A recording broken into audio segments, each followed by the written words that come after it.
Good morning, everyone, and welcome to Cary Stadium in Ocean City for Day 3 of the Battle at the Beach here in beautiful OC. Mike Frankel alongside Mark Narducci for the call today as Millville gets set to take on Thomas Jefferson. Jaguars coming down to the shore from Pennsylvania, Mark. It's one of those interesting New Jersey PA matchups today. Both of these teams well established. Of course, Millville coming off a regional championship last year.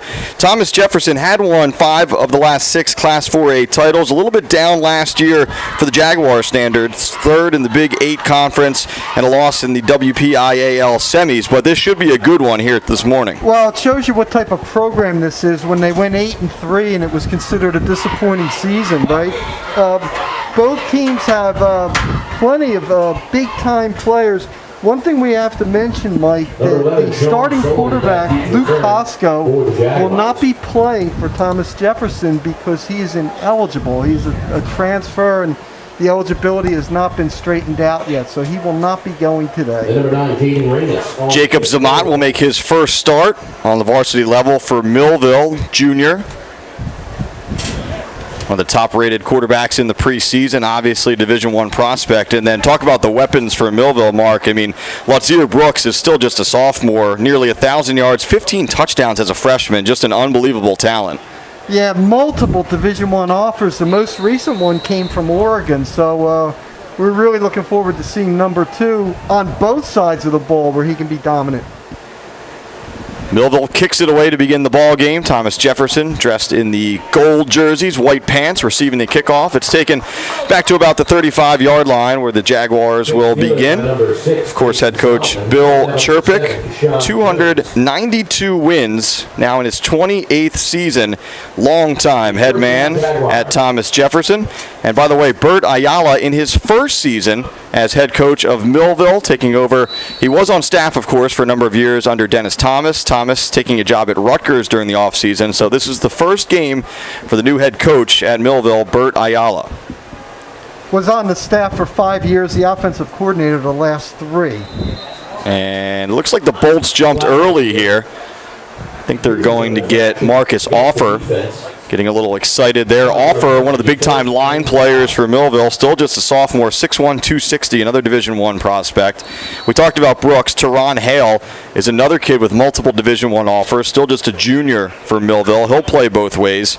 And then Keon German really keys the defense from that linebacker spot. He'll wear number 21 in white today. Jaguars in the eye to begin this game. 1st and 5 now after the penalty. Handoff, and not much there as Millville smokes that out in the backfield there. Good penetration that time by number 53, Offer. So Offer committed the penalty. He makes up for it there with a tackle for maybe a loss or no gain. And by the way, the Thomas Jefferson quarterback is sophomore Brody Evans, 6'4", 195. 2nd and 5. Again, they have several good-looking sophomores who they have at this position. So, again, plenty of depth. Jordan, no doubt. Jordan Mayer, the big-time D1 recruit for the Jaguars, a Wisconsin commit, senior, tight end, defensive end. He's wearing number 33 today. In the gun now. Handoff, draw play right up the middle, close to first down yardage, but maybe a yard or two short. That was number 25, Elias Lippincott on the carry. He's their returning guy there in the backfield, 854 yards last season, 12 touchdowns. Also, Sean Sullivan from the wide receiver spot put up some big numbers last year, nearly 550 yards receiving and 6 touchdowns. So a lot of production back for both of these teams here this year. Bring up our first 3rd down of the game here. Be 3rd and 1 for Thomas Jefferson.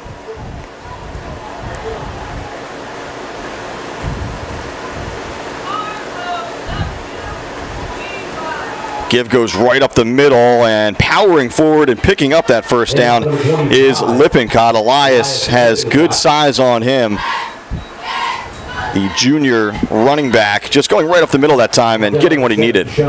Great leg drive, too. He had Solomon Massey Kent from Millville, number 0, made the tackle, but he dragged him a couple of yards, and they have the first down. So TJ converts there.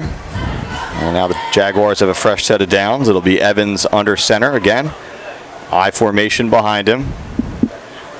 Motion coming to the near side of the field. Evans fakes the handoff, rolling to his right, looking, still looking. Now he lobs a pass, and he has a man. A catch made right along the sideline there. That's Ryan Lowry, senior wide receiver, and he has enough for a first down. That's a tremendous throw by Hale, because he had to throw that over number 11, Teron Hale, that time. I mean, a terrific throw that time by Evans. Had to throw it over Hale, had to show some pretty good touch on that. Brody Evans showing off the wheels a little bit there as they rolled him out to the right, eluded a little bit of pressure. Good work by the offensive line as well to allow Evans to make that play. So first down now. Lippincott gets the call off right tackle. Didn't get much there, maybe a gain of a yard. We mentioned Lippincott, the featured back a year ago. 12 touchdowns on the ground. You know, Keon German, number 21, made that tackle. He's going to be a very active linebacker, has tremendous speed, closed very quickly on that play. Millville, a ton of returning starters on offense, not as many on defense, but what you will see is a lot of guys who played offense or maybe a little bit of defense last year really going both ways for the Bolts this season. Single back set now. Evans under center. Lippincott about 7 yards deep. They go back to Lippincott, and he has some room to run here, just shaking off tackles. He is tough to bring down, still on his feet. Finally pushed out of bounds, but not before he rumbles all the way close to the 20-yard line, and another first down for the Jaguars. Lippincott showed some great patience there. It looked like Millville had strung that play out pretty well. Still able to make the big gain for the first down. By the way, Mike, Nathan Everly, the 6'6", 255-pound senior right tackle, out today for Thomas Jefferson due to injury. Still a lot of size on that line. Peyton Kruger, Nick Florian, a couple of veterans on that line. You know, in talking to Millville head coach Bert Ayala before the season, he was concerned about the size up front, and he's seeing that early on here. Lippincott on the carry again, this time up the middle. Millville does a nice job to stop that play. For little to no gain, that's Kevin White, number 54 in white, leading the charge on the tackle. White, 6'1", 220 junior. Again, one of the keys to this Millville defense, you know, we talk about all their great speed offensively. They also have pretty good speed on the defensive side of the ball, and that includes the linemen as well. So it'll bring up 2nd and 9. Still the first. I think see two contrasting styles, Mike, kind of like a ground and pound from Thomas Jefferson. Millville may want to go through the air a little bit more. Millville yet to have the football here, is approaching 8 minutes on the clock. 4-minute drive and counting for the Jaguars. Looking to throw now, sails one out wide and broken up there. A bit of a dangerous pass as it kind of hung up in the air there, and Millville is able to break that play up. Number 1 on the spot, and that's Lodzier Brooks. We talked about him off of the top. So dangerous on O, but he's a playmaker on D as well. Yeah, that was a well-run play to get an open receiver, but that ball just had way too much air on it. And you know Brooks, whenever he gets his hands on the ball, he's looking to go the other way. Millville, we talked about a 12-1 campaign a year ago under head coach Dennis Thomas, beating Ocean City in the South Jersey final, and then beating Winslow at Rutgers in a regional final. Of course, there are state championships for the first time this year in New Jersey. Millville is eyeing that. Screenplay here, and it really just never developed. Millville was into the backfield in a hurry, and that'll set up 4th and long. They were looking for tight end Mayer on a delay there that time, ball thrown behind, but I'll tell you, if they would have been able to get it to him, there was some open space. It was a well-designed play, just not executed the way Thomas Jefferson wanted. So it looks like the Jaguars will keep their offense on the field here. It'd be a long field goal per high school standards, of course. So 4th down, ball is just outside the 20. Jaguars need about 9 yards here to pick up a first. See what head coach Bill I'll tell you Chirpick who's dials up. A dangerous player coming out of the backfield. You always have to watch Lippincott. And he's a lone guy. We'll see if he stays in the block or... And first we'll have a timeout, and that timeout is called by Thomas Jefferson. So it'll be that before a fourth down play here with 7:52 to go here in the first. Winning teams know that the key to success is getting the job done right the first time.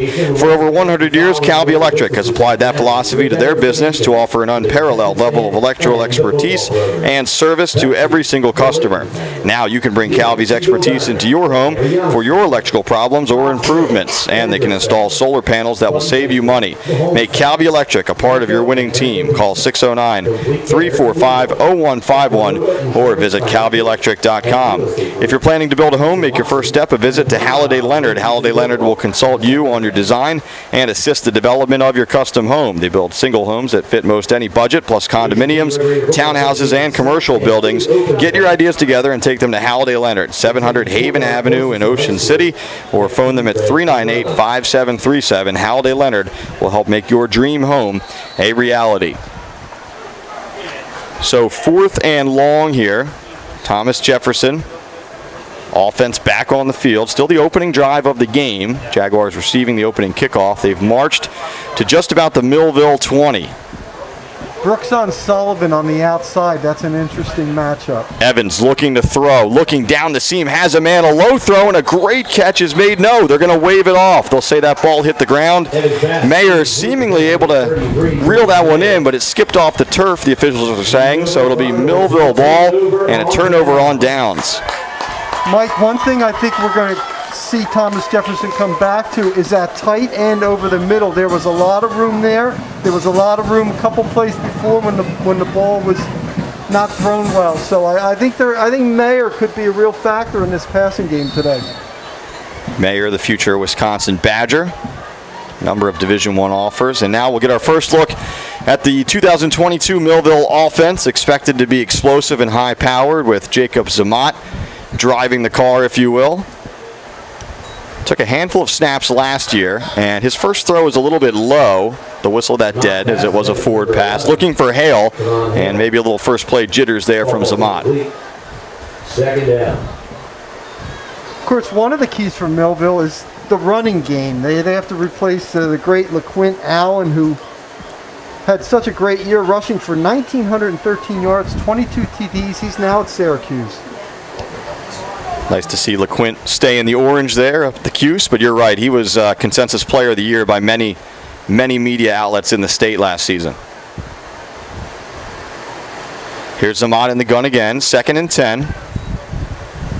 Keep it on the ground this time, and not a whole lot there. That defensive front from Thomas Jefferson, big 58 Nick Florian leading the way on that charge. It'll be a tackle for loss. Jamal Wallace Jr. That was Jamal Wallace Jr. We knew about his father, played for Millville as well. Nick Florian. That's going to be the key. Can Millville get anything on the ground? Kind of keep Thomas Jefferson from teeing off on the pass rush. 3rd and long. Zamat looking over the middle, has a man, just couldn't connect that time. Off of the hand of Thomas Smith III, and it's a very quick 3 and out. In fact, a drive that went backwards for Millville. And 12. Number 11, Sean Sullivan back. Again, the Thunderbolts expected to be one of the better schools in South Jersey this year, but this is a tough test today. This is a very good Thomas Jefferson team that expects to win, as we talked about off of the top. One of the top teams in PA year in and year out. And this will be a good test for both teams here at the Battle at the Beach. Punt is away. Caught right at the 45-yard line and then bullied to the ground there as number 1, Laurie, fielded it. No fair catch. He took a shot. Tough kid hanging in there, and he's able to hang on to the football. Brought down immediately by number 7, Keyshawn Jones. So it'll be our second look now at the Thomas Jefferson offense. How about that special teams play by 7, Keyshawn Jones? The Jaguars first. Gunners getting down the field there and delivering the boom. Jaguars moving the ball in that first series, of course, but coming up empty. See if they can get some points on the board here. Left tackle Peyton Kruger, number 73, a guy to watch. 6'2", 295. He'll certainly be running behind him quite a bit. Jaguars in the eye, motion, right to left. Fake the toss, going up top here. Evans down the seam, has a man, and making the catch and tumbling to the 10-yard line is Laurie. So Ryan Laurie leaps for that one, hauls it in, and it'll be 1st and 10 from just outside the 10. They'll mark him down at the 12, but a big chunk play there for TJ. Well, what set that up was the play action. It was a tremendous job of play action that time. That held everybody up. And Evans able to connect on that throw, and Lowry really extending for that catch. Laurie, a senior. Interesting that they threw on 1st down like that. They're really mixing things up here.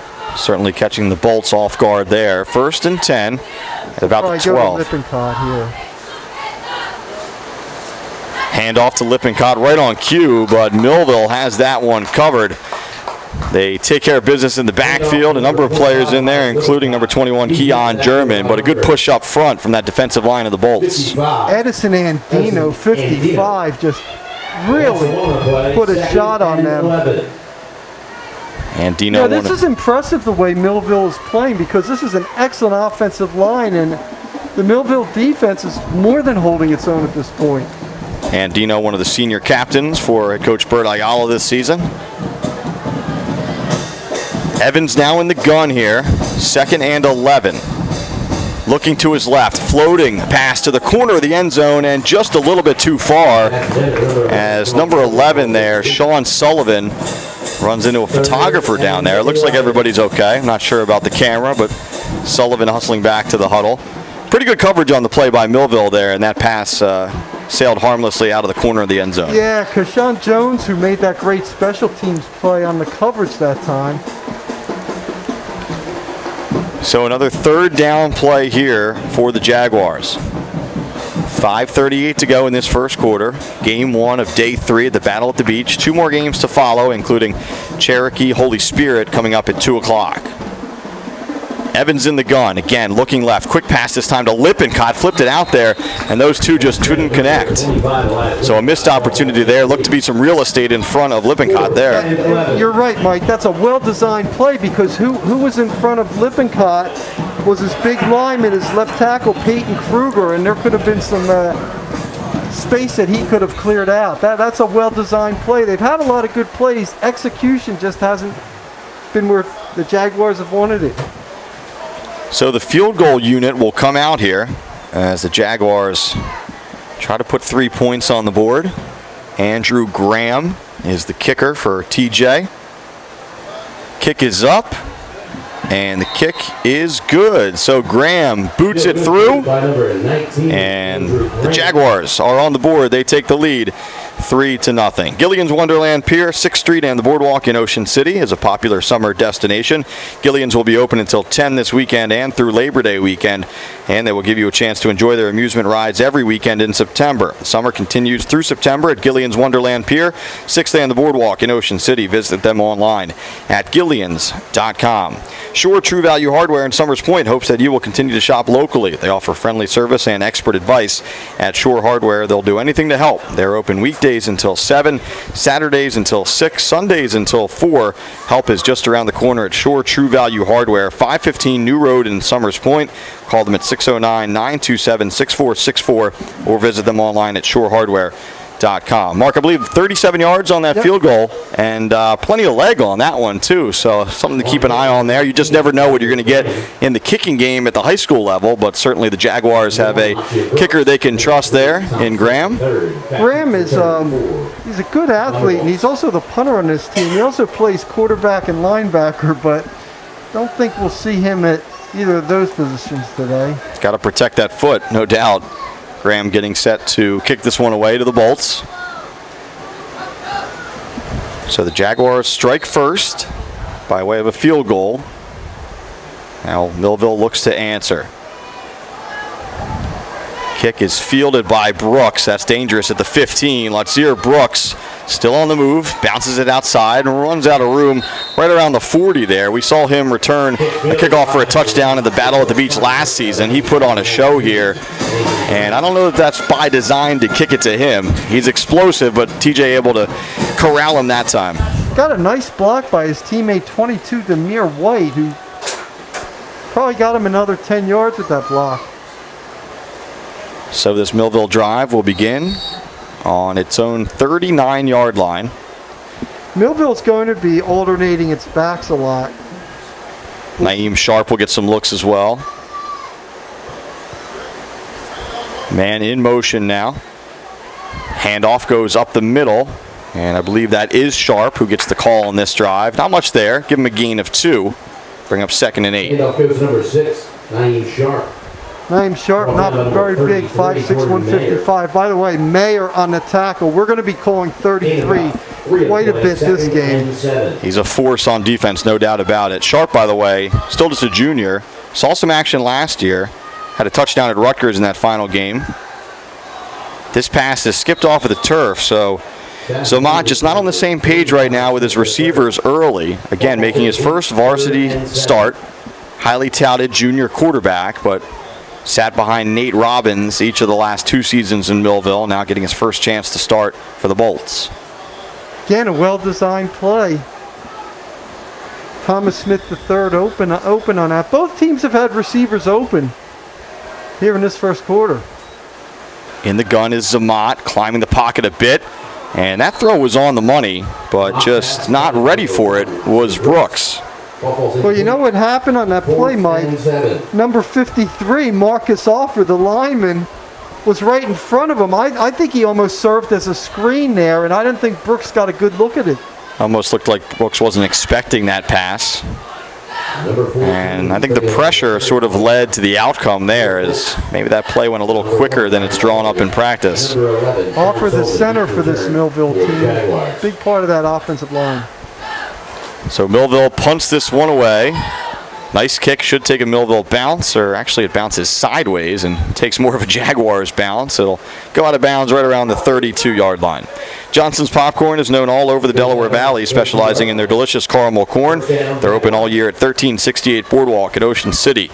Call them at 1-800-842-2676 or go online at johnsonspopcorn.com to place your order. Johnson's Popcorn since 1940. Shoppies is even better online. You may know their showroom at 1031 Shore Road in Linwood, but you can order whatever you need at Shoppy.com. Remember, you're not presenting the best trophy if it's not a Shoppy trophy. Call them at 609-653-1684. Shoppies since 1921, now starting a new century.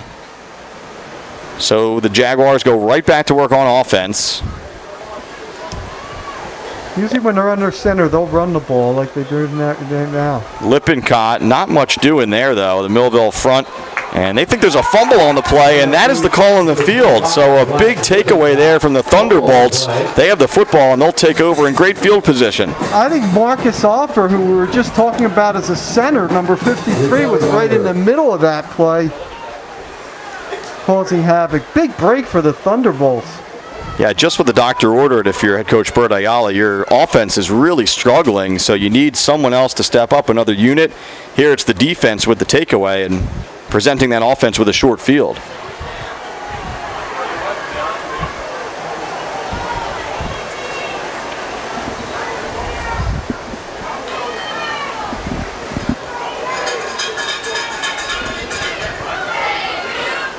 So, Mark, it looks like the initial call was Millville football, but it is going to be Jaguars football. Yep. So the officials have talked things over, and they're going to keep possession with Thomas Jefferson. So what we thought was a big break for Millville turns out to be a break for the Jaguars, as they'll maintain possession here, 2nd and long.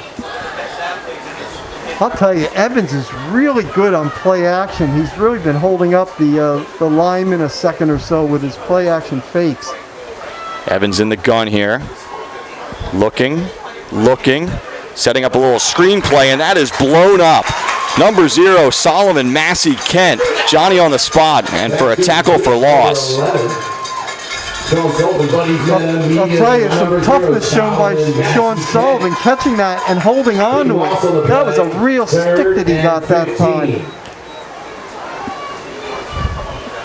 So it'll set up 3rd and about 16 here. Thomas Jefferson going backwards. Still fortunate to have the football after that call in the field that was overturned. Initially ruled a fumble, recovered by Millville when the officials got together and decided it was still Thomas Jefferson football, but now 3rd and long. 3:08 to go here in the first. 3-0 Jaguars.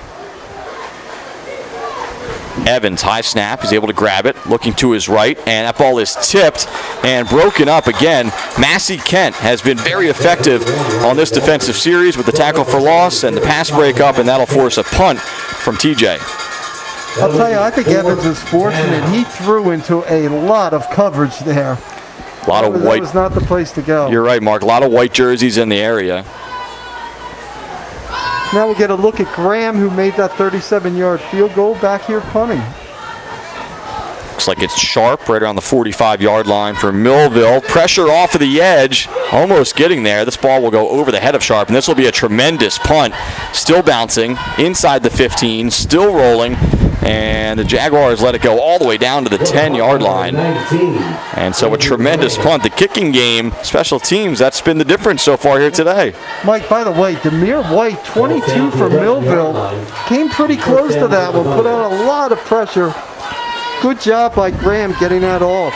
Yeah, Graham with a deliberate approach there. I mean, you know, he's a kid who's obviously been doing it quite a while, so he knew where the pressure was coming off the edge and wanted to get that foot behind it, and it was a very effective punt.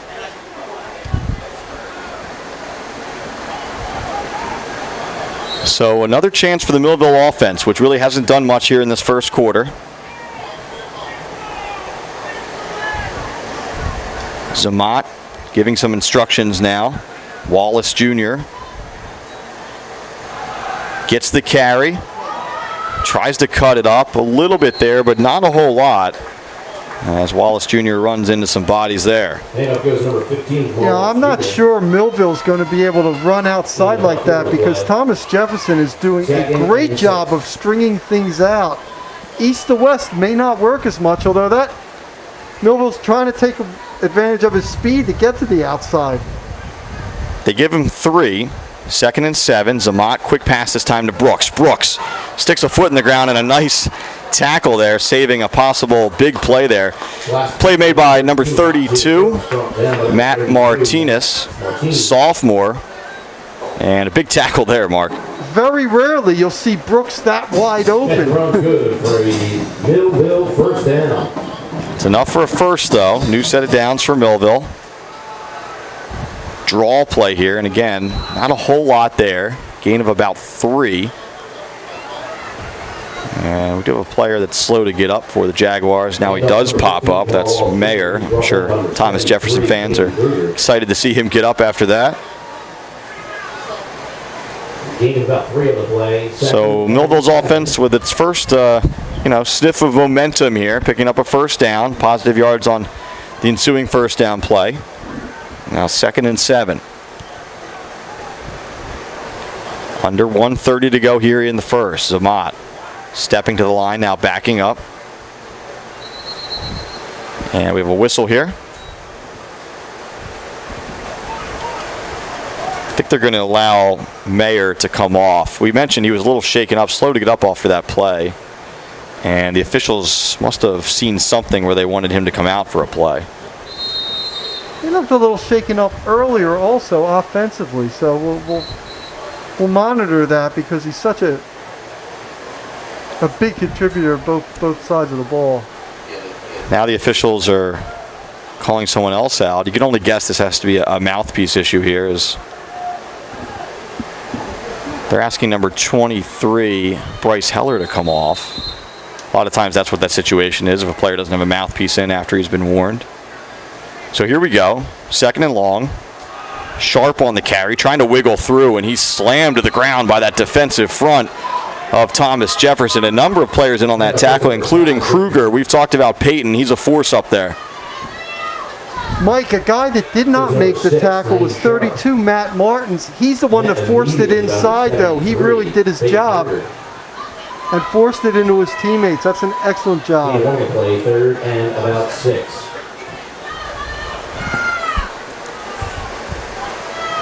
So third down here for Millville. Zamat. Throw is high, but it's reeled in. Teron Hale has room to run. Teron Hale's at the 30, the 20, the 10. See ya, Teron Hale. First touchdown of the season for the Millville Thunderbolts. Touchdown. Looks like 73 yards, Mike.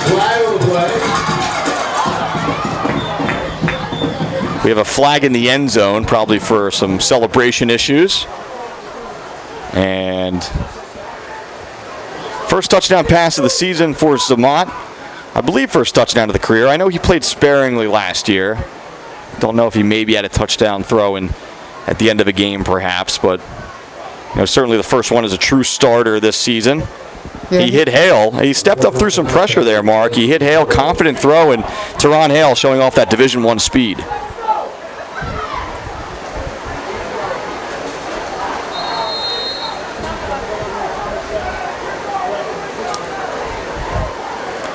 So now Millville to try for the point after. Kick is up, and the kick is good. And kicker for Millville, I believe, number 9 there, Jaden Reynes, a senior.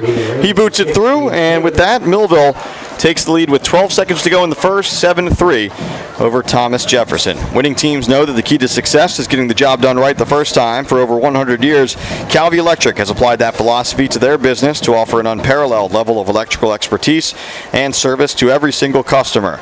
Now you can bring Calvi's expertise into your home for your electrical problems or improvements. And they can install solar panels that will save you money. Make Calvi Electric a part of your winning team. Call 609-345-0151 or visit CalviElectric.com. If you're planning to build a home, make your first step a visit to Halliday Leonard. Halliday Leonard will consult you on your design and assist the development of your custom home. They build single homes that will fit most any budget, plus condominiums, townhouses, and commercial buildings. Get your ideas together. Take them to Halliday Leonard, 700 Haven Avenue in Ocean City, or call them at 609-398-5737. Halliday Leonard will help make your dream home a reality. So Hale, Mark, just 2 touchdowns last year, already a big one this season, and he's a guy that I know Bert Ayala is excited about in that leadership junior role this year. Yeah, he's got good size at 6'1", 180. The other thing, Mike, on that play, there were a couple of receivers in that area from Millville. I don't know if it was a messed up pattern, but it still worked for Millville's area, but there were a couple in that same area. A lot of confidence on that throw, as we talked about. The pocket was closing around Zamat. He climbed it just a little bit and put it right on the money. Hale reels it in, and the rest is history. Kick is fielded right past the 30-yard line here. And wiggling up the middle for about 10 yards or so. That time was number 11, Sean Sullivan. And with 6 seconds to go here in the first, it'll be Jaguars football trailing for the first time today. That's Sear Cornish, number 8, on the special teams. Millville's. For such a short kick, Millville did a really good job on the coverage there. Looks like Brooks having an issue with his helmet, so he's on the sideline right now as the assistant coaches try to get that corrected. Let's go, defense! Arguably the best player on the field, can't be on the field right now, at least for this play. I don't see Mayer on the field either for Thomas Jefferson. Yeah, he was shaken up, of course. Lippincott right up the middle and keeps the legs moving for a gain of 3. And that'll bring us to the end of the first quarter. So after 1, Millville on top of Thomas Jefferson by a score of 7-3. The team set. Gain of 3 on the play, 2nd and 7.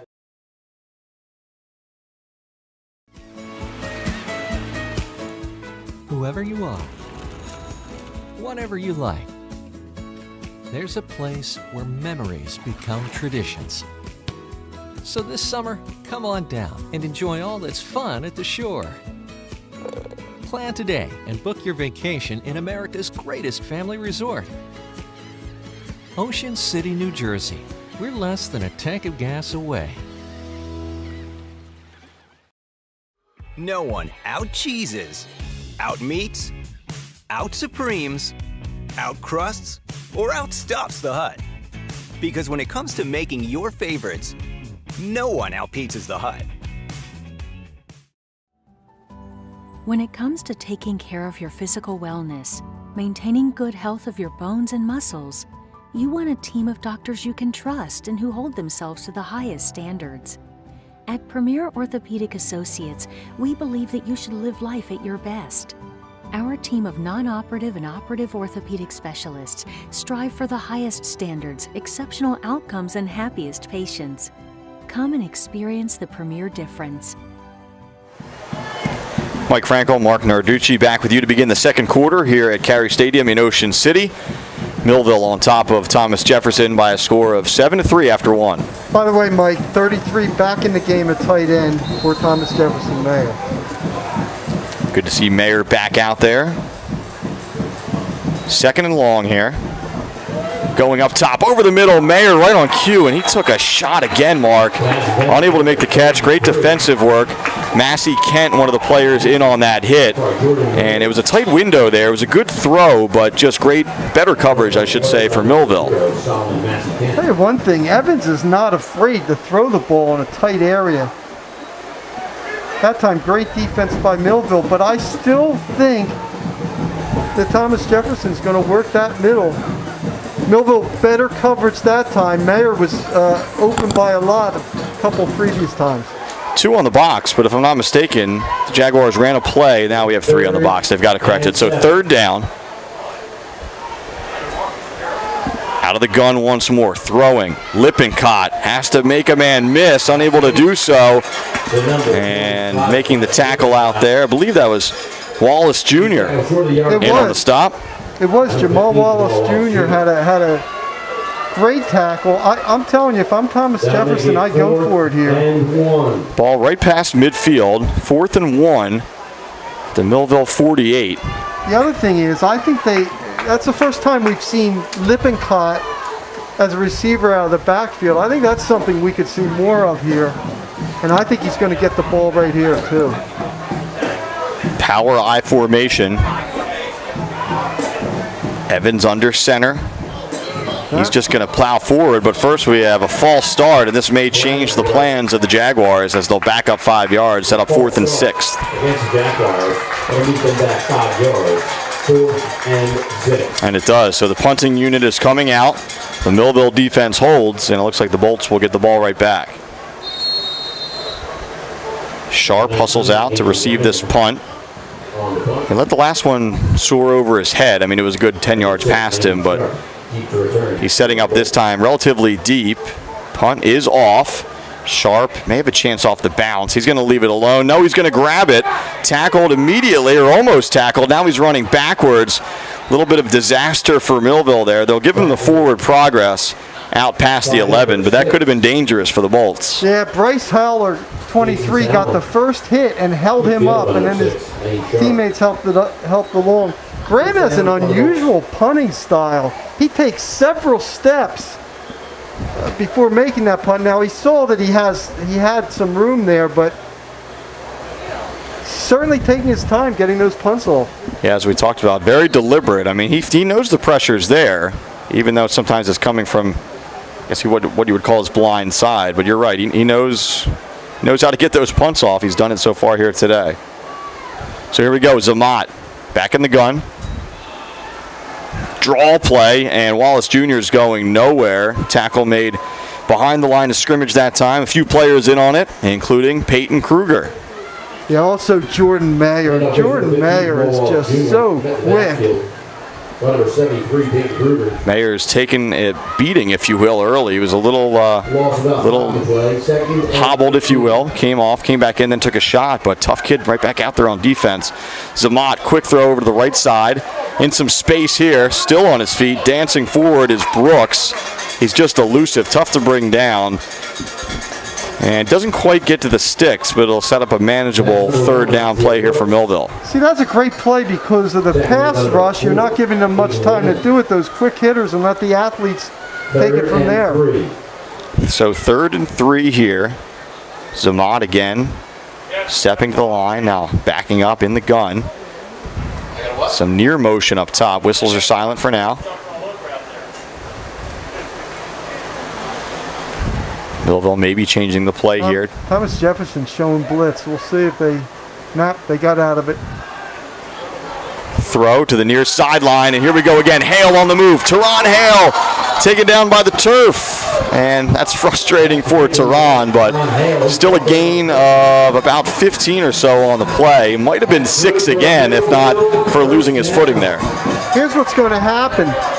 Thomas Jefferson's going to have to play up more on that, and then that's going to open up the deep ball for Millville. So it's almost like pick your poison, but you can't let those skill players just catch it and have open area. Zamat in the gun, this time rolling to his right, floating a pass, and that one falls incomplete. You're right, Mark. I mean, no doubt the Jaguars play a tough schedule in Pennsylvania, but I'd venture to say they're not going to face a team with a combination of receivers as dangerous as Brooks and Hale all season long. I mean, these are two kids that are going to play Power 5 football in a couple years. By the way, Zamat got clobbered that time by 30, John Jajusek. Just as he threw the ball, showed some real toughness in there. That was a big hit. 2nd and long, and this one will be stopped before it starts. False start. False start. Is the infraction against Millville here. Just over 9 minutes to go in the second. Bolts up 7-3. They trailed 3-0 early before Zamat hit Hale for about a 75-yard touchdown play.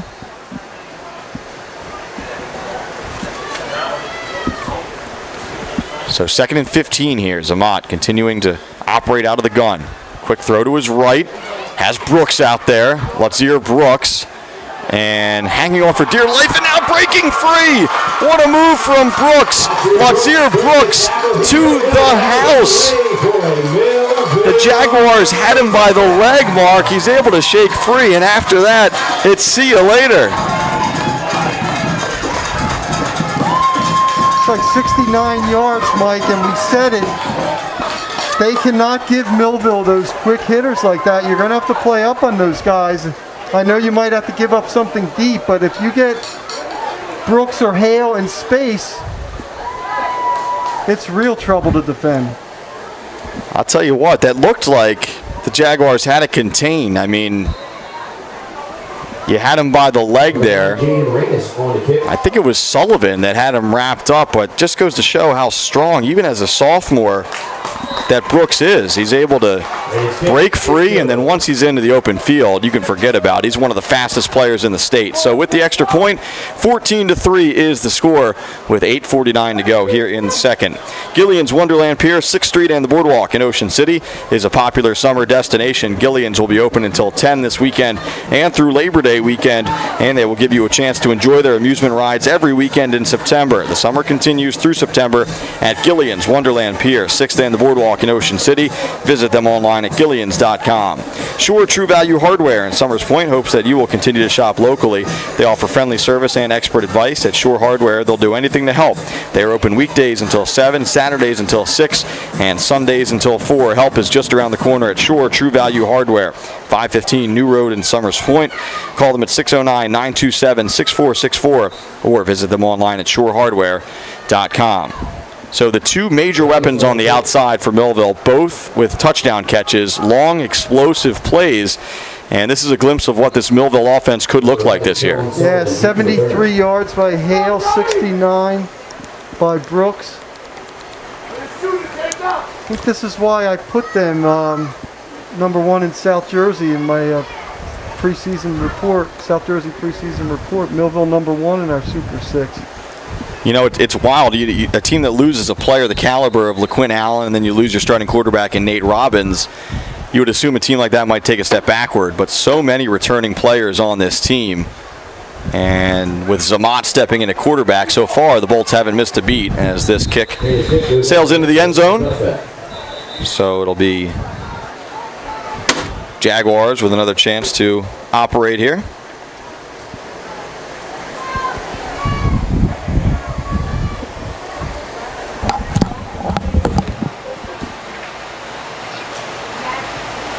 Millville's done a really good job of stopping this ground game. You expect that Thomas Jefferson will try to get something going here.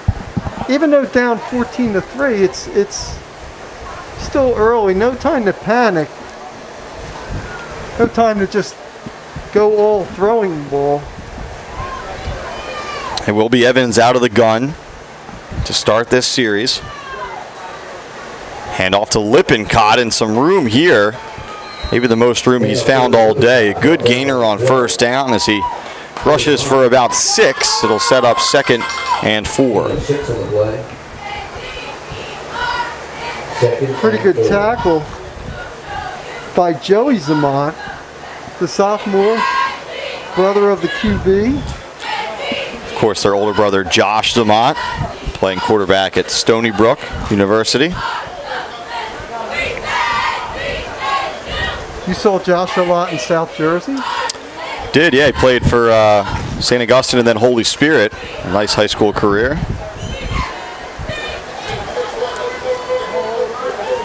So here's Evans out of the gun again. Lippincott takes it, dragging players forward for a first down. He just keeps those legs moving, Mark, and he has first down yardage on the 2nd down run. Hand off again to Lippincott. I think they're going to have to ride Lippincott. I mean, you have Lippincott.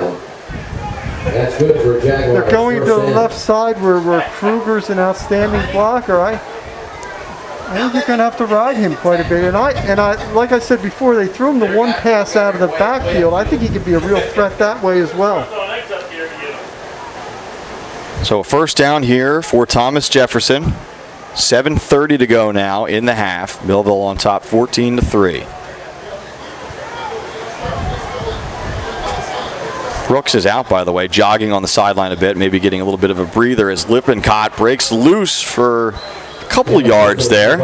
Again, a good push on that offensive line for Thomas Jefferson, opening a hole. Lippincott explodes through it, and a nice pickup again, a gain of 7 that time on the first down run. 2nd and 3.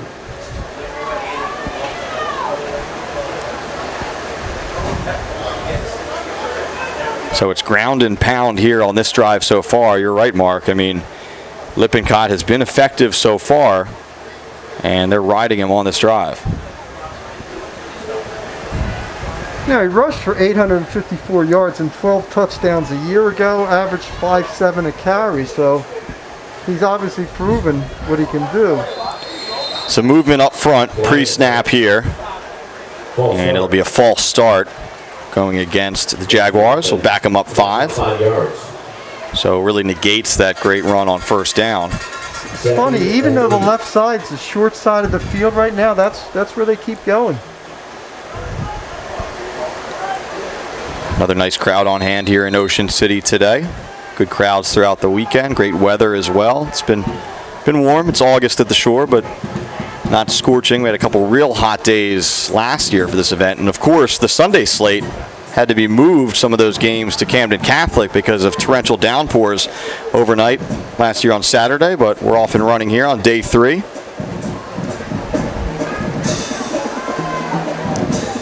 Throw goes to the left side, and making the catch and staying on his feet that time is Sullivan. So Sullivan, we talked about it, the leading receiver, the leading returning player in receiving yards, 547, 6 TDs a year ago, and a big first down play there. You know, Mike, that's a deep out that he had to throw. That's a good arm, strong arm by the sophomore Evans. That's the throw where you really tell about the arm strength of a quarterback, deep out patterns. Good pitch and catch there. Evans to Sullivan. And the Jaguars are across midfield now. In fact, at the Millville 44. 6 minutes to go here in the second. Handoff, Lippincott. He's the featured back, no doubt. Again, not easily brought to the ground, but that time Millville is able to rally to the football there. Just a gain of about a half a yard. Cornish, number 8, one of the guys in on that tackle. 2nd and 10. Have they run to the right side yet? Not that I've recalled here, Mark. You're right. They love to run to their own sideline there. Millville player hustling off here, Kashawn Jones. A little bit shaken up on that play as he takes a blow on the sideline. Jones has had a couple big plays, one on special teams. So 2nd and 10 here. And a little bit of maybe a read option there or a delay. Either way, it goes nowhere. Millville bottles that up in the backfield. Cornish leading the charge there. Second straight big play by number 8. Four on the play. I agree with you, Mike. I don't think that play was sharp. Too much indecisiveness. Yeah, if that is a read option, you're right. I mean, decision has to be made a little quicker. Now Lippincott and Mayer both out of the game. It'll be number 6, Jason Solomon, flanking Evans. In fact, the pass goes to him, and it's high. If he did catch it, would have been a big collision over there. And it brings up 4th and long. That was just a tough play because they're trying to set up a screen on the short side of the field. But a screen, you've got to give it a little bit of time to develop. Evans threw that ball way too soon. I don't think it would have mattered. I think Millville had it snuffed out anyway. So about half of the first quarter or so, most of the first quarter, this game really in favor of the Jaguars, as it looks like the Bolts have jumped offside here. It'll still be 4th and long, but really it started with the long touchdown pass, obviously, and the touchdown by Hale, and it's really been all Millville since. 4th and 8. Looks like the Jags will still punt the football here. Again, it's Graham, punting formation. Again, taking his time, rolling to his right a little bit. And just a big kick, though. Fair catch called for and made inside the 5. So it's been a little bit of an adventure in the return game for Millville. I'm sure that's one that Ayala would love to see just bounce into the end zone. Yeah. But Millville will start on their own 2-yard line. Inside the 5, number 6, I think one of the keys, Mike, is going to be whether Thomas Jefferson starts playing up on these receivers, because these short passes, they're taking them for big gainers. In Brooks's case, a touchdown. So we'll see what the Jaguars defense can do here. Obviously, if you can get something going in the way of a safety, it'd be nice, but you got to be careful about a play over the top with all this real estate for Millville to work with. Millville will keep it tight for now, maybe trying to just get some room there. They do keep it on the ground. Just a run up the middle here. Pile being pushed to the side, and give him a little more breathing room. Tough to see who actually had that carry, but it was a gain of 2, and it looks like it was Wallace Jr.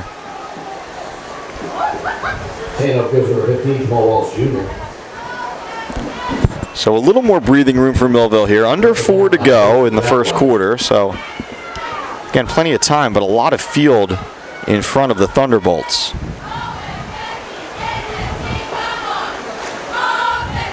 Again, a bunch formation, nice and tight in there for the Bolts. Kind of formation where your quarterback could maybe roll out to the left and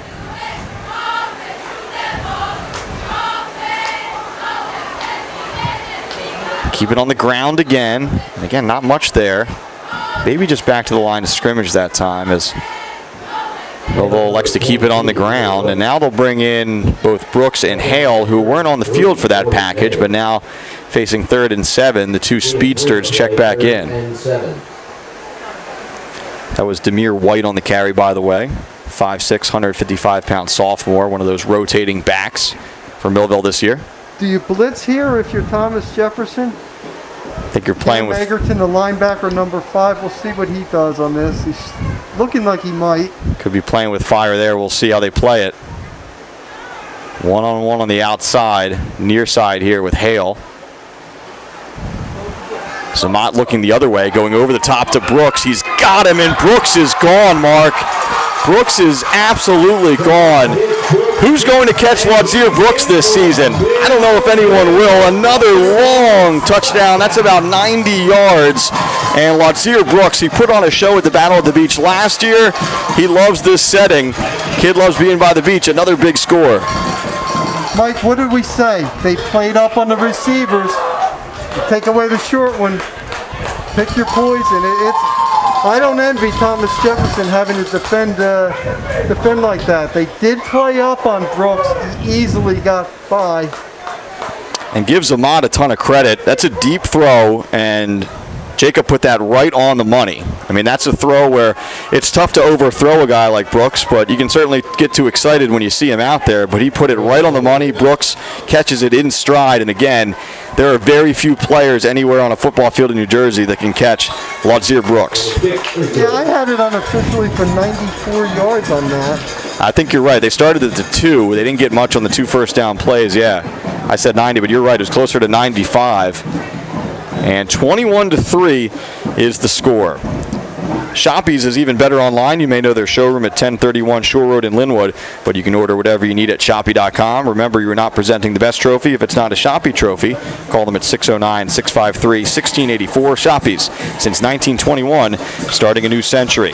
Winning teams know that the key to success is getting the job done right the first time. For over 100 years, Calvi Electric has applied that philosophy to their business to offer an unparalleled level of electrical expertise and service to every single customer.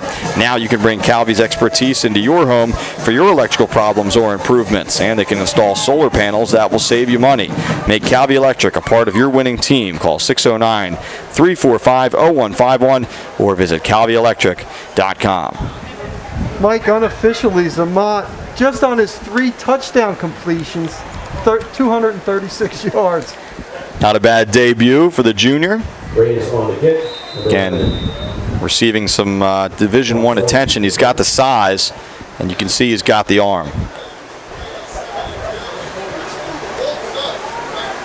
Kickoff there by Reynes, who's 3 for 3 on extra points, by the way. Taking up the near sideline, cutting it back, and a nice return here for Thomas Jefferson. That's Sullivan once again, and he puts the Jaguars right out near midfield.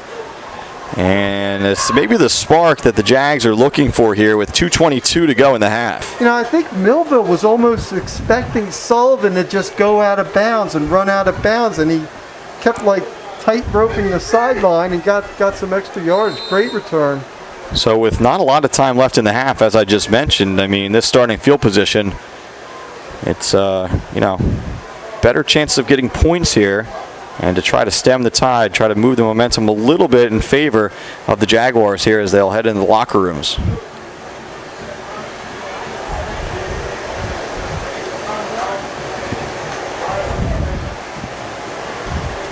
TJ breaks the huddle.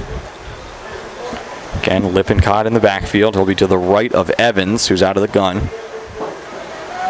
Motion right to left. That's Lowry in motion. Draw play, and just nothing there. Millville all over that one. Jamal Wallace and company in on the tackle, and it'll bring up 2nd and 10. Well, again, as we said, there's so much talk about Millville's speed on offense, but look at it defensively. Thomas Jefferson just has not been able to consistently run the ball outside, and Millville has more than hung its own on the inside plays as well. So, of course, the clock is running after that first down play, and now we're under 1:45 in the half. Evans right back in the gun. Same motion, right to left. They go to Lowry this time, and that tackle is made immediately by Millville. Teron Hale coming up and delivering that hit. Tackle for loss. We talked about it. Hale, he did play both ways last year, but not always on D, but he's going to be a factor, certainly. Most snaps on both sides of the ball this season. Yeah, one other thing, though. The Jaguars not doing a very good job of disguising the screens. They're throwing them too quickly, but it really hasn't mattered because Millville's been right on it as well. So now at this point, with 3rd and long, the Jaguars are content to let this clock just sort of run. No particular hurry. Let's see what they dial up here if they want to take a shot. And Millville may want to use a timeout if they get a stop. 45 and ticking. Evans in the gun, looking left, floats a pass out that way, and that's high and wide. Looking for Sullivan. That will stop the clock, and it'll bring up a punting situation for Thomas Jefferson with 37 seconds to go in the half.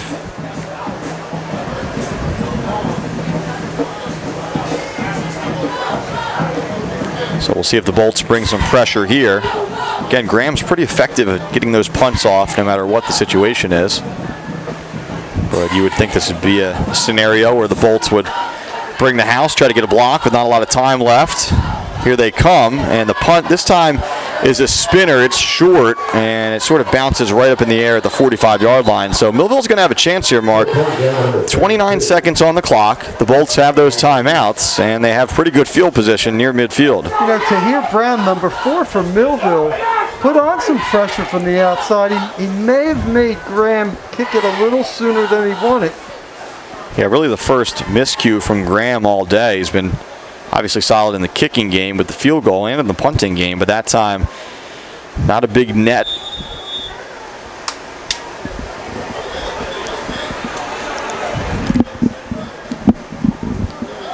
So we're going to have a timeout before we begin this drive here. A chance to remind you that if you're planning to build a home, make your first step a visit to Halliday Leonard. Halliday Leonard will consult you on your design and assist the development of your custom home. They build single homes that will fit most any budget, plus condominiums, townhouses, and commercial buildings. Get your ideas together and take them to Halliday Leonard, 700 Haven Avenue in Ocean City, or call them at 609-398-5737. Halliday Leonard will help make your dream home a reality. Pizza, chicken sandwiches. So again, 29 seconds. Millville just taking control of this game with one explosive play after another. The Bolts trailed 3-0 early. A long touchdown pass to Hale, 2 long touchdown passes to Brooks, and it's 21-3, and the Bolts with a chance for more before halftime. Yeah, somebody told me that Brooks actually looks at himself more the next level as a defensive player. Of course, he could be a great corner as well. I think college coaches are looking at him and just hoping to get him on campus, and then they'll figure it out from there. Play whatever you want, son.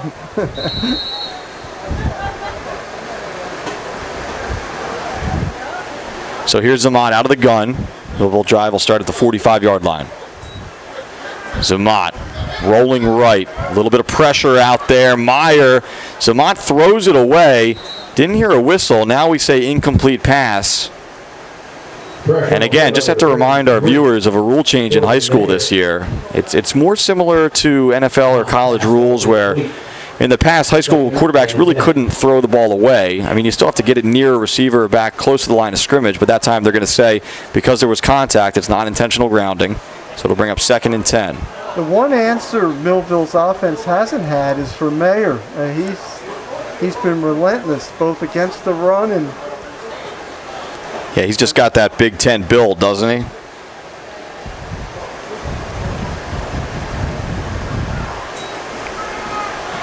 Sharp. And right on cue, that's Meyer, and a little extracurricular after the play here. As Jordan Mayer was in on that tackle for loss, and now I think the Bolts will just let this one tick here as they're going backwards, and they have to be content with what they put together in this first half after falling behind early, or are they content? We're going to have a timeout here, and that timeout's taken by Millville. So a little bit of a head scratcher there. I'm not sure if Millville wants to take one final shot here. But there are 4 seconds left. They had the timeouts to burn. You could do worse things than either send Brooks or Hale deep and take your chances. That's right. It'd be really tough to get to the end zone here, even for a quarterback like Zamat. But you're right. I mean, even something underneath and let those guys cook.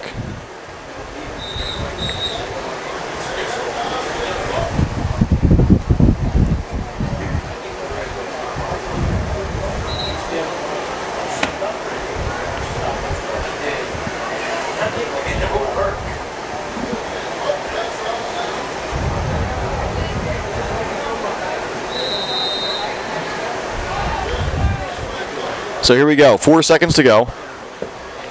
Last play of the half, probably right here. Zamat throws one up. Can Hale even get there? He never saw the ball. He might have had a chance. It was a pretty deep throw. And again, Millville does take that chance, but falls incomplete. Still a great half for the Bolts, though. Mike, he was open.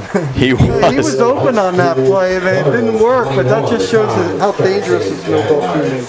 So it's halftime in Ocean City. Millville in command, 21-3 over Thomas Jefferson of PA. We'll step aside just for a few minutes here. Stay with us, though. We'll be back for the start of the third quarter coming up. No one out-cheeses, out-meats, out-supremes, out-crusts, or outstuffs the Hut. Because when it comes to making your favorites, no one out-pizzas the Hut. We live in a community that cares. We make sure everyone eats. When it comes to taking care of your physical wellness, maintaining good health of your bones and muscles, you want a team of doctors you can trust and who hold themselves to the highest standards. At Premier Orthopedic Associates, we believe that you should live life at your best. Our team of non-operative and operative orthopedic specialists strive for the highest standards, exceptional outcomes, and happiest patients. Come and experience the Premier difference. We live in a community that cares. We make sure everyone eats, everyone plays, everyone stays warm, and everyone is protected. We support our youth in organizations that teach the value of community and self-worth. We make strides against breast cancer every day. Together, in this community, we make a difference. RK Chevrolet, RK Kia, and RK Subaru, proudly serving our community since 1982.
No one out-cheeses, out-meats, out-supremes, out-crusts, or outstuffs the Hut. Because when it comes to making your favorites, no one out-pizzas the Hut. When it comes to taking care of your physical wellness, maintaining good health of your bones and muscles, you want a team of doctors you can trust and who hold themselves to the highest standards. At Premier Orthopedic Associates, we believe that you should live life at your best. Our team of non-operative and operative orthopedic specialists strive for the highest standards, exceptional outcomes, and happiest patients. Come and experience the Premier difference. We live in a community that cares. We make sure everyone eats, everyone plays, everyone stays warm, and everyone is protected. We support our youth in organizations that teach the value of community and self-worth. We make strides against breast cancer every day. Together, in this community, we make a difference. RK Chevrolet, RK Kia, and RK Subaru, proudly serving our community since 1982. Whoever you are, whatever you like, there's a place where memories become traditions. So this summer, come on down and enjoy all that's fun at the shore. Plan today and book your vacation in America's greatest family resort. Ocean City, New Jersey. We're less than a tank of gas away.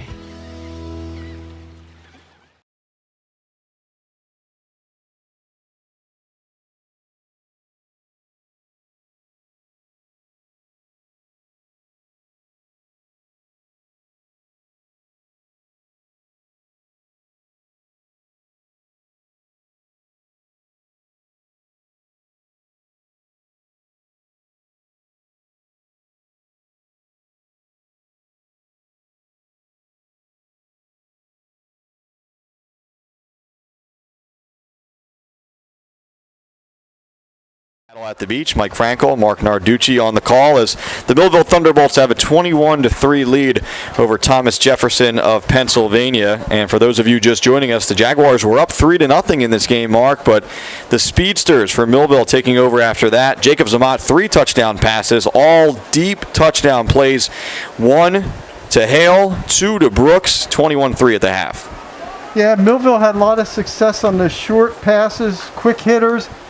And then the last play, Thomas Jefferson played up on it, and Brooks went right by the defense. Again, I had mentioned that about they'd have to get up on him, but you have to pick your poison when you're playing against speed like this. You're right. I said long touchdown plays, but, you know, the first 2 were yards after the catch scenarios. The third one was over the top. And Brooks we've talked about it in the first half, but just an elite player at the high school level. Still just a sophomore, had a tremendous freshman year, nearly 1,000 yards receiving, 15 touchdowns, was a big part of that Millville Regional Championship team a year ago. And some of the D1 teams already in on them, Georgia, Pitt, Texas A&M, just got a, as we mentioned at the top of the show, an Oregon offer. One of the most highly recruited players in the state on the field here today. And Millville will receive the second half kickoff. It's a deep kick, sails into the end zone. And Millville will have its offense on the field to start this third quarter with that 21-3 lead. Here's the problem, Mike. Thomas Jefferson likes to ground and pound and establish things with the running game, and they're still going to have time to do that, but probably going to have to go to the air more than they would like. Yeah, obviously still 24 minutes to go here, but with Millville having possession to begin this third, if you're Thomas Jefferson, you're obviously looking for a stop here and trying to get some more points on the board to make this a ball game. A long trip to Ocean City for the Jaguars, and they don't want that. Millville hasn't done consistently is run the ball, and that was the question coming in about this young backfield. Zamat pitches to his right this time. White breaks a tackle, still on his feet, and able to churn out some positive yardage there. Again, that's Jamal Wallace Jr., I beg your pardon, and picks up a good gain on first down, and it could have been a loss, but he picks up a few positive yards. Yeah, Matt Martin's 32 was right in there on play, just missed the tackle. And we have a flag, Mike. Little laundry on the field. Weren't a ton of penalties in that first half. See what we have here. Face mask is the call, and it goes against Millville. So that'll back the Bolts up.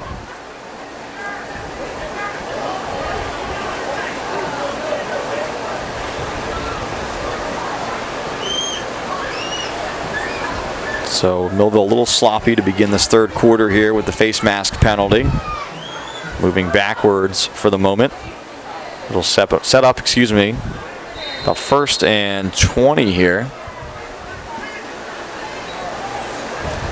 So a hole to dig out of here to begin the second half for Millville. Zamat still in the gun. Hands it off. Not much there that time for Wallace Jr. Gobbled up by that defensive line of Thomas Jefferson. Cam Egerton, one of the players in on that stop. Well, we saw Martin's 32 also coming in. Again, did not give any of his ground on the outside. Made a nice play. 2nd and long. So 2nd and 20 now.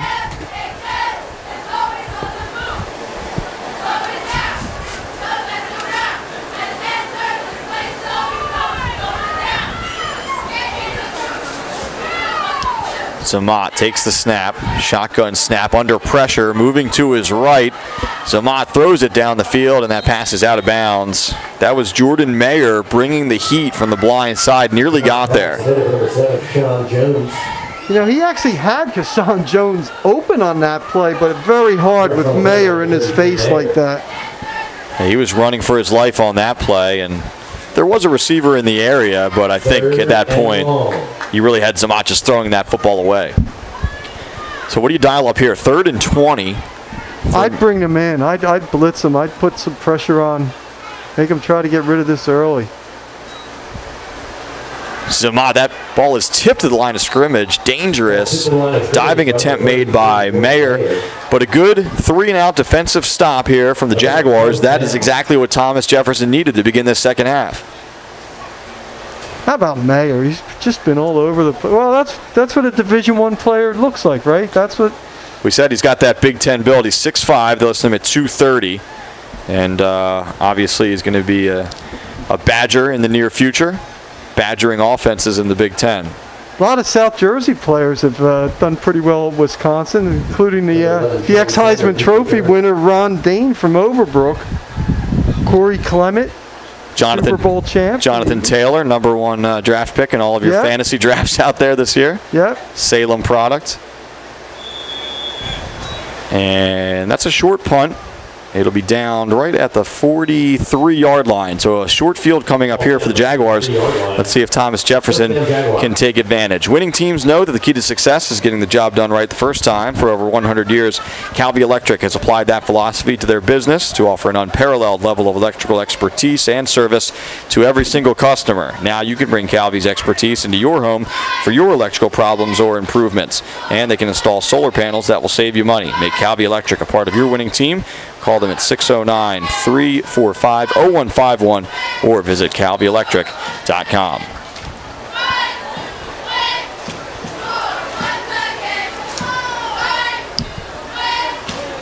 So the Jaguars eager to put more points on the board here, try to make this a ball game. Again, they led 3-0 early, now trailing 21-3.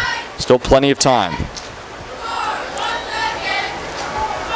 Evans looking to throw, has a man, and a diving catch is made. A sensational grab by Lowry. Ryan Lowry with a tremendous catch. We had his name on the call a few times as he pops up, maybe cramping a bit after that, but outstretched arms there, Mark, and a tremendous first down catch. It was a great catch. If he hit him in stride, he may have scored. You're right about that. But again, easier said than done with Evans facing a pretty good pass rush there, but so just like that, the ball is now at the 20.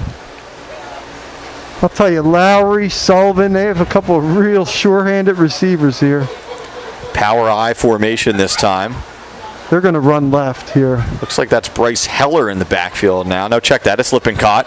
Puts a shoulder down, runs over a Millville defender for a gain of about 5 on the play. Lippincott is tough. Gain of 5. the formation was all set to that side, so you thought they were going to do that. Now, again, this is probably the best thing from Thomas Jefferson's standpoint, where they just don't have to come out and throw every down.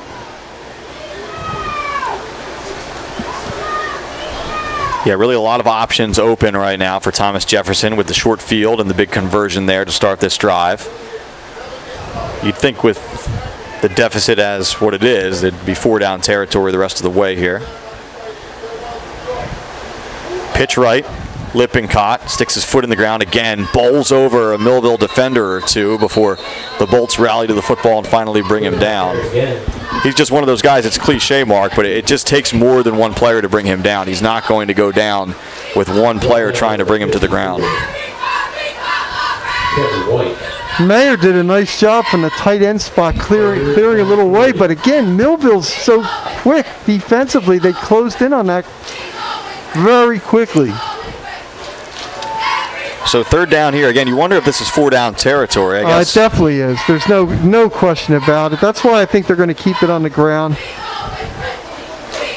It's a decision that Bill Chirpick doesn't want to have to make. Hoping his team picks it up here, but some movement on the right side of that line. And that'll back the Jaguars up 5. So mental mistake there could prove costly.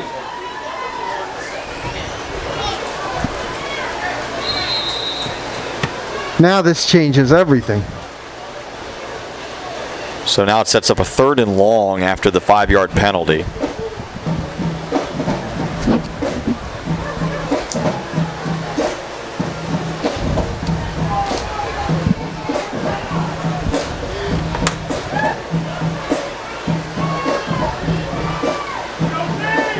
I formation again. Evans under center. Motion left to right.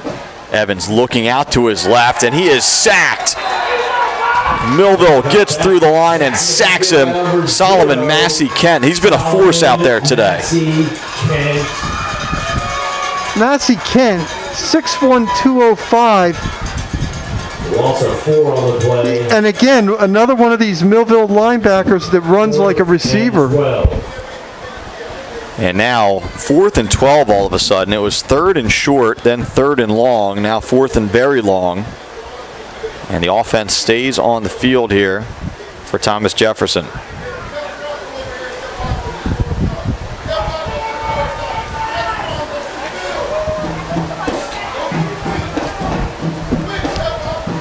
So a key play here. TJ needs about 12 yards for a 1st down. Throwing, lofting a pass, has a man, it's a touchdown. Sean Sullivan reels in the pass from Brody Evans, and on 4th and long, Thomas Jefferson is right back in the ball game. That pass, Mark, right on the money from Evans. Tremendous touch on that, just left it right out there for Sullivan to run under, and it's 6 points on the board for the Jaguars. What a gutty call that time. It wasn't like they were just going for the 1st down. They were going for everything. And we said there have been a few missed passes. That couldn't have been a more perfectly laid pass. Graham on to attempt the extra point. Snap down, kick is up. And good. So Graham boots it through, and we have a ball game again, 21-10. Jaguars inching closer here in the 3rd. If you're planning to build a home, make your first step a visit to Halliday Leonard. Halliday Leonard will consult you on your design and assist the development of your custom home. They build single homes that will fit most any budget, plus condominiums, townhouses, and commercial buildings. Get your ideas together. Take them to Halliday Leonard, 700 Haven Avenue in Ocean City, or phone them at 609-398-5737. Halliday Leonard will help make your dream home a reality. Gillian's Wonderland Pier, 6th Street and the Boardwalk in Ocean City, of course, is a popular summer destination. Gillian's will be open until 10 this weekend and through Labor Day weekend. And they will give you a chance to enjoy their amusement rides every weekend in September. The summer continues through September at Gillian's Wonderland Pier, 6th and the Boardwalk in Ocean City. Visit them online at gillians.com.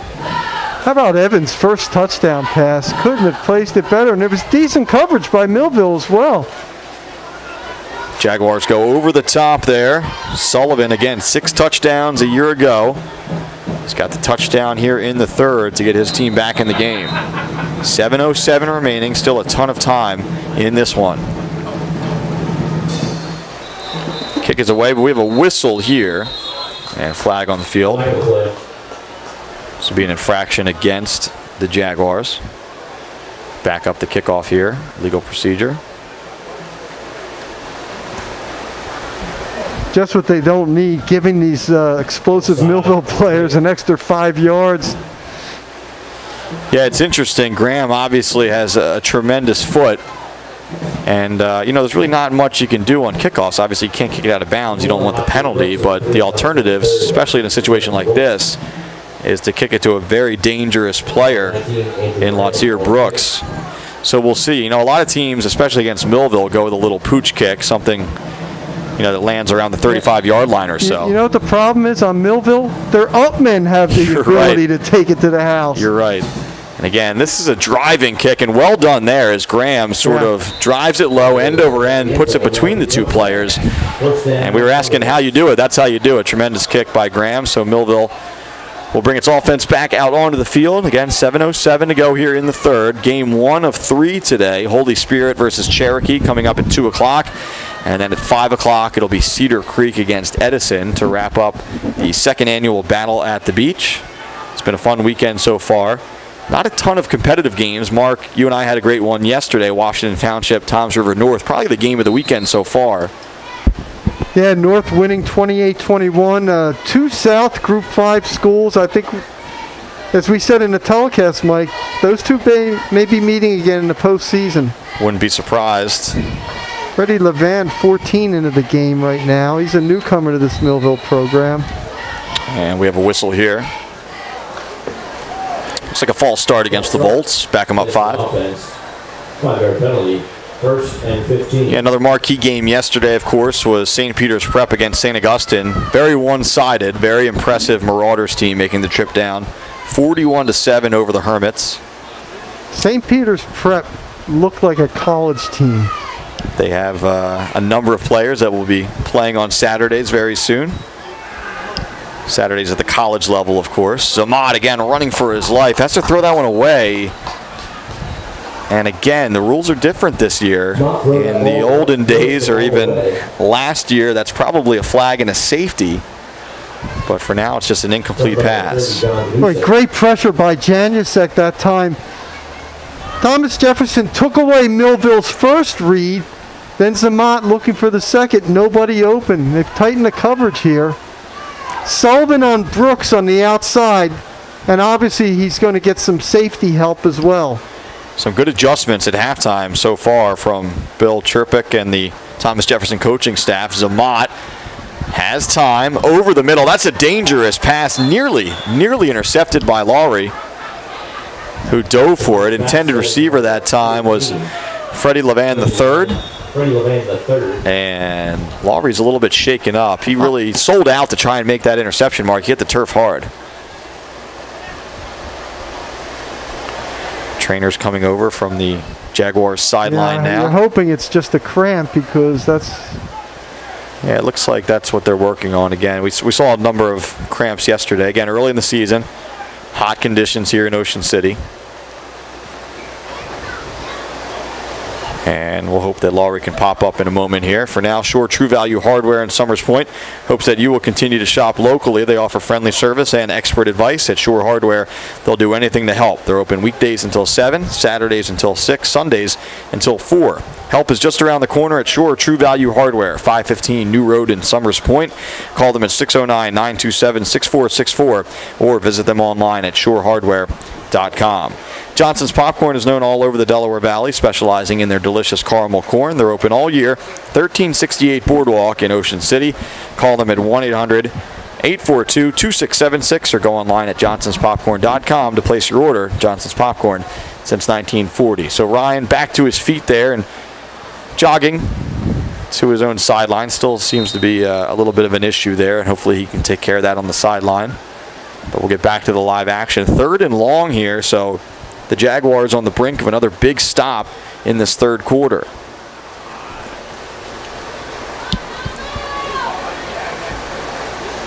Zamat under pressure immediately. Screen set up. This could be big for Millville. The Bolts with first down yardage and more. Still on the move. Millville on the move across midfield. Still on his feet here. Thomas Smith III still on his feet. Smith III all the way into the end zone. And I'll tell you what, Mark, based on the pressure that the Jaguars brought, that was the perfect call for the Millville offense as the Bolts celebrate on the track and field equipment down there in the corner of the end zone. How about that? Thomas Smith III, the senior, he's not a guy who we call his name a lot, but he made the most of that play. He really did, and if you notice toward the end of that play, he got a great block by Brooks. You know, we talk about Brooks being this great receiver, but helping out his teammate. Wow, again, he made a cutback at about the 35 that just left Thomas Jefferson in its tracks. Had that for about 84 yards, Mike. Smith down on the sideline now. It looks like he's cramping. Makes sense given the amount of yards he just ripped off. And the kick is up and good once again by Reynes. 4 for 4 on extra points today. And right back to an 18-point game. Millville on top, 28-10. Shoppy's is even better online. You may know their showroom at 1031 Shore Road in Linwood, but you can order whatever you need at Shoppy.com. Remember, you are not presenting the best trophy if it's not a Shoppy trophy. Call them at 609-653-1684. Shoppy's, since 1921, now starting a new century. Winning teams know that the key to success is getting the job done right the first time. For over 100 years, Calvi Electric has applied that philosophy to their business to offer an unparalleled level of electrical expertise and service to every single customer. Now you can bring Calvi's expertise into your home for your electrical problems or improvements, and they can install solar panels that will save you money. Make Calvi Electric a part of your winning team. Call them at 609-345-0151 or visit calvielectric.com. It's a contrast, really, Mark. It feels like the Jaguars have to work so hard for everything they get, and Millville can basically just hit you with an explosive play, every 10 plays or so, and now have a 28-10 lead. Well, Mike, Jacob Zamot has 4 touchdown passes. Just those 4 completions have gone for 320 yards. Quite a debut for the junior. He was a backup last year. He only threw 14 passes all season. Yeah, we had mentioned, I wasn't sure if that was his first touchdown. I don't believe he had a touchdown toss last year. He did play sparingly, as we've talked about, but certainly didn't start. And so this is the first real game action for Zamot, and he's delivered. And if you remember it, they better first get couple on that series, ball. look at this. And it looks like the Jaguars do get back on top of it. First couple series did not go well for Zamot. A couple 3-and-outs, but after that, he's been dominant. That's a good thing Sullivan just made a diving leap for that ball. Yeah, it almost seemed like at first the Jaguars were playing that sort of like a punt, and it's not a punt, it's a kickoff. You got to get on that thing. You're down 18, 6:35 in the third. Again, I just don't think they have the type of offense that can just go back and throw it every down. Yeah, it's interesting. It's, midway through the third quarter now. I think, if you're Thomas Jefferson, you still stick to what you do well. At some point, though, you're right. I mean, you have to start putting the ball in the air a little bit more to try and get back in this game. Such a momentum swing. I mean, the Jaguars had to feel good after punching it in, and then Millville comes right back and hits you with another monster play. Lippincott trying to get to the edge here, and he won't get all the way out there. Millville strings that play out well. And it was Kashawn Jones, one of the players in on that stop. Kashawn Jones has made so many big defensive plays. You're right, Mike. When you called that, they strung it out, and that's what Millville's speed. They're just beating it to the spot. Mayer had made a good block, giving him some room there. Lippincott does pick up about 2.5 on the play. We'll call it 2nd and 7 now. It's a lot of work for about 3 yards. It is. It's that east-west run, and sometimes those can turn into big plays, but a lot of speed on the outside for Millville. Lippincott again deep in the backfield here, fullback in front of him. Evans under center. Evans looking to pass, looking for Lippincott, has to juggle it, does make the catch, and then tackled immediately there. Massey Kent again on the spot for Millville. And that'll be a loss, actually, Mark, of about 4 yards. So. Second and 11. Well, I had to get rid of it because Keon German, number 21, was coming in and rushing at full force. Yeah, one of the keys, excuse me, Mike, one of the keys has been the pressure that Millville's been able to get. Yeah, no doubt. German, we mentioned him off the top. We haven't said his name a lot, but, you know, he's sort of running the show from that linebacker spot. And, you know, captain on the defense, one of the few returning players on D.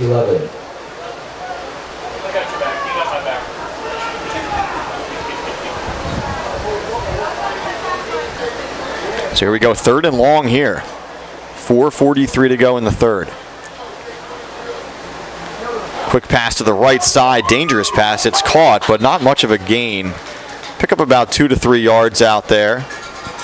You know what it is? Hale's got such great confidence in his coverage ability and his speed. He's playing right up on these receivers. They're getting no separation when they go up against him. Joe Mendick, the junior, makes that catch, but again, only a gain of about 2 or 3, so it'll set up a punting situation here for Thomas Jefferson. Number 6, Naeem Sharp, back deep to return. Number 19, Andrew Graham on punt. So Graham again gets this one away. A little more of a straightforward punt that time. This is Sharp on the return, and a nice one at that. He's still on his feet. Sharp puts the shoulder down. He's a tough kid, a little bit undersized, but he returns that one all the way inside the Thomas Jefferson 40. Sharp listed at 5'6", 155, but you can see the explosion in his step. Got an initial good block by Massey Kent, and again, these Millville players don't need a whole lot. Certainly do not. And now it's great field position for the Thunderbolts. And with 3:48 to go in the 3rd, we do have an injured player down on the far side of the field. And now he's to his feet. As it looks like that was Bryce Heller over there. Good to see him pop up. But you just get the sense, Mark, it's getting to the point in this game where one more Millville score might just do it. 28-10 right now. And the Thunderbolts have really been in control from the mid-second quarter on. You know, trailing 3-0 early, come back at the touchdown. They get another one, 21-3 at the half. Thomas Jefferson made it 21-10, and then Millville came right back with another big play, where we stand right now, 28-10.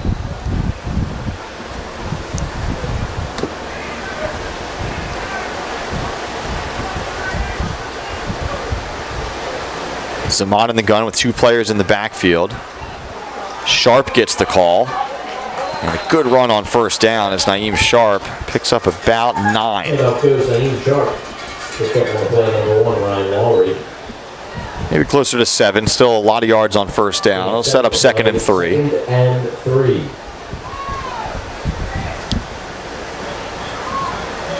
Same formation. This time they give it to the up man.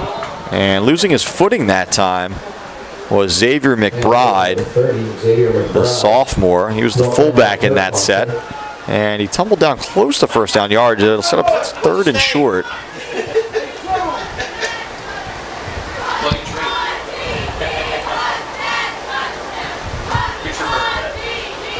Sharp again. He's got first down yardage and more. Naeem Sharp loose along the left side. Still moving forward. Finally brought down close to the 15-yard line. And Naeem Sharp, you can see the burst. Mike, I think that's the first time we may have seen 3 straight runs by Millville. And it's the one area we said that maybe they hadn't been dominating. And I think it's a good idea for them to work on it in this stage. And plus, obviously, you can shave off a lot of clock by running. Timeout on the field here, taken by Millville.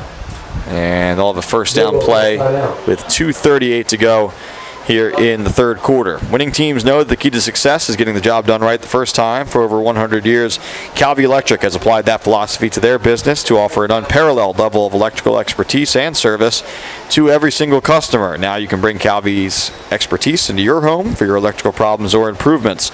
And they can install solar panels that will save you money. Make Calvi Electric a part of your winning team Call 609-345-0151 or visit calbyelectric.com. Yeah, Mark, that Millville offensive line today, I mean, giving Zamat the time when he throws and really opening up those holes on the ground game. A lot of weight, a lot of talent up there. Marcus Offer, Edison Andino, Kevin White in on that line as well. And, after maybe, you don't want to say getting bullied, but you got the sense the Jags were getting the better line play early in this game. Millville has taken over in the trenches. There's no question about that.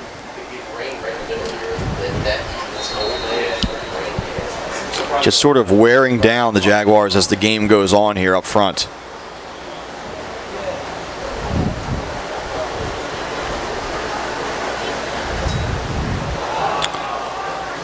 Near fumble here. Sharp is on the spot there. Zamat couldn't catch that snap cleanly. First miscue out of the gun we've seen all day, but Sharp was right there to pick it up, and Millville avoids a disastrous outcome there. Just sets up 2nd and long. A loss of about 2 on the play. I love Sharp's toughness. We know about his speed, his elusiveness. At 155, he shows a lot of toughness running the ball.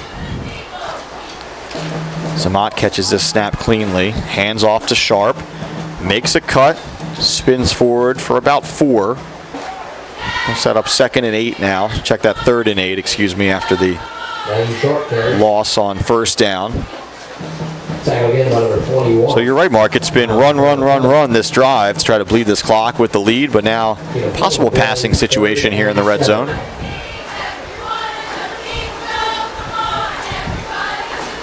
Now they keep it on the ground. And it's the up man once again. That's McBride. One thing you're noticing, Thomas Jefferson is missing some initial tackles. It's fundamentals about tackling and everything like that. Millville's been able to get some extra yards after the first hits today. Millville brings the field goal unit on. Jaden Reynes, why not? He's been so effective with the extra points. This is obviously a little bit further, but the senior Reynes will come on to attempt a field goal. Kick is up, and the kick is good. So Reynes bangs it through there, and Millville extends its lead. Now on top 31-10 with 57 seconds left to go here in the third. If you're planning to build a home, make your first step and visit to Halliday Leonard. Halliday Leonard will consult you on your design and assist the development of your custom home. They build single homes that fit most any budget, plus condominiums, townhouses, and commercial buildings. Get your ideas together. Take them to Halliday Leonard, 700 Haven Avenue in Ocean City, or phone them at 398-5737. Halliday Leonard will help make your home, your dream home, a reality. Just inside a 30-yard field goal, I believe, there, Mark? 32. Yeah, 32 yards. So, he's got a nice foot, no doubt about it. And that's something you didn't always see from the Millville program. It's high school football. Even some of the best teams don't always have a great kicker, but obviously a lot of confidence in Jaden Reynes. Hey, Mike, I wonder if the most famous of Millville alumnus, Mike Trout, is maybe checking in on this. He loves his high school. He's always up on what's going on. Yeah, Trout early on in his pro career during the offseason, he'd been known to sort of sneak into the Millville press box. Didn't want to make a big scene about it, but he'd like to check out the games when he was home. Obviously in season right now, and a lot of Mike Trout fans in the stands today all around South Jersey. Dealing with another injury this year, and the Angels may be sold at some point, so I think that has some Trout fans hoping that maybe Mike comes closer to home to play. But still an Angel for now as this kickoff is fielded by the Jaguars. That's the other thing, Millville's kickoff coverage. And by the way, they've gotten a lot of practice at it today. has been outstanding. 31-10 is your score. 49 seconds left in the third. Again, 2 more games coming up later today. It'll be Cherokee against Holy Spirit at 2 o'clock. Tony Blum will be on the call. Then later today, Edison will take on Cedar Creek in the showcase finale here at the Battle at the Beach, 2nd annual. It's been a beautiful weekend. Again, last year, the Sunday of this showcase last year was had tournament organizers scrambling. Some games were played up at Camden Catholic after flooding in Ocean City, but no such issues this year.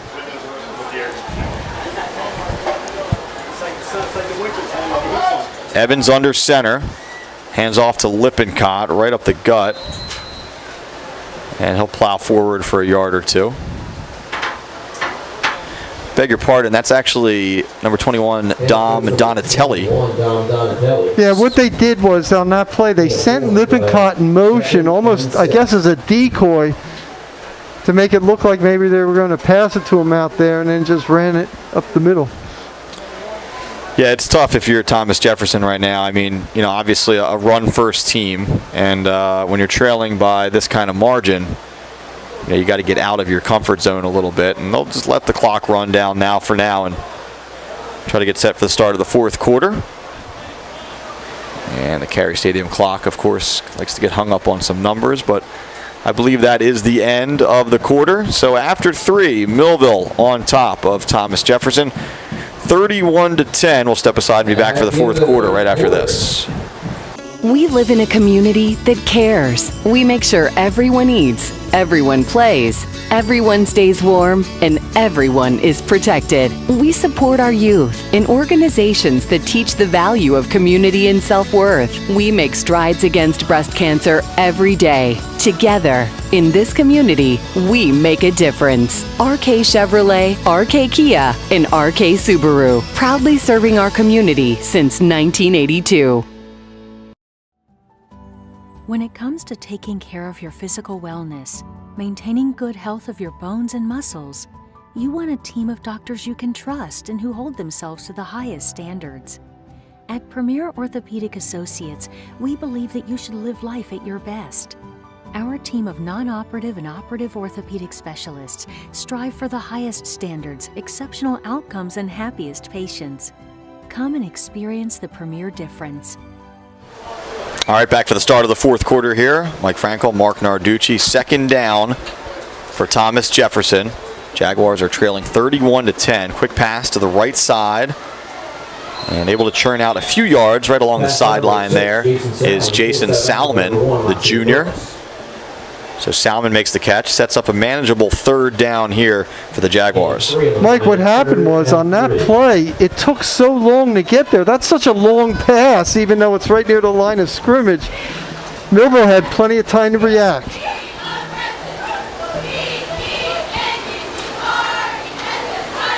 So third down coming up here. Again, Thomas Jefferson down by multiple scores here. Not necessarily hurrying at this point, though. I think they're focused on trying to pick up this third down. Want to get the right call in, want to get everyone set. It'll be Evans under center. This is Lippincott. Millville meets him in the backfield, and he won't get there. No gain on that play. It'll bring up a fourth down and a decision here for the Jaguars. That was an unbelievable play by 58 Nick Florian. Yeah, or excuse me, wrong team. Darian Blatchwitz, I'm sorry. I was going to say, for a moment it looked like they might go for it, but now... No, I don't think you do it. The other thing is, if you're Baldwin, if you're Thomas Jefferson who plays Baldwin next week, you just want to get a good, positive fourth quarter because the schedule playing in the WPIAL is not easy. This punt is away. It'll be bouncing. Millville calls poison and now takes a roll in favor of the Thunderbolts. Finally covered up down there by big number 51, Justin Schmidt. And again, pretty good field position for Millville, just shy of the 50-yard line here, as the Bolts try to put the finishing touches on a very impressive Week 0 performance here in Ocean City. I think this Thomas Jefferson team is going to win a lot of games, but Coach Bill Cherpak was telling us before the game how he was really worried about trying to contain all these athletic players from Millville, and his concerns are well-founded. Some motion as Sharp moves out to his right. Handoff goes up the middle this time. Good tough run that time from Jamal Wallace Jr. Mark, he's sort of that back. Not saying he doesn't have the speed of Sharp and some of the other guys, but he's just a tough, bigger runner, I guess, if you will, and can take on some more tackles and more bodies as he goes through the hole. Well, at 205, and he's just a sophomore, I think this running game is going to get better and better. And I think the end of this game where they're predominantly running is just going to help him getting all these reps against what is still a solid defense. Now the toss to Sharp, and he shows off the speed, a little bit of a thunder and lightning duo here right now as Sharp bounces that to the outside and has first down yardage. That'll move the chain gang, get them a little work on the far sideline. They've been busy today, especially when Millville's been on offense. And with just over 10 minutes to go, Millville is on the move.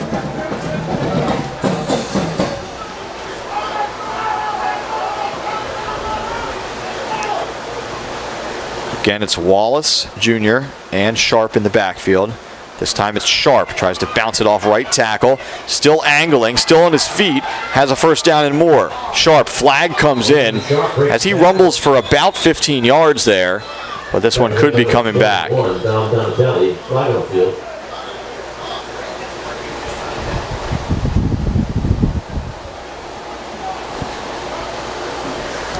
Sharp has had a big second half, had that return.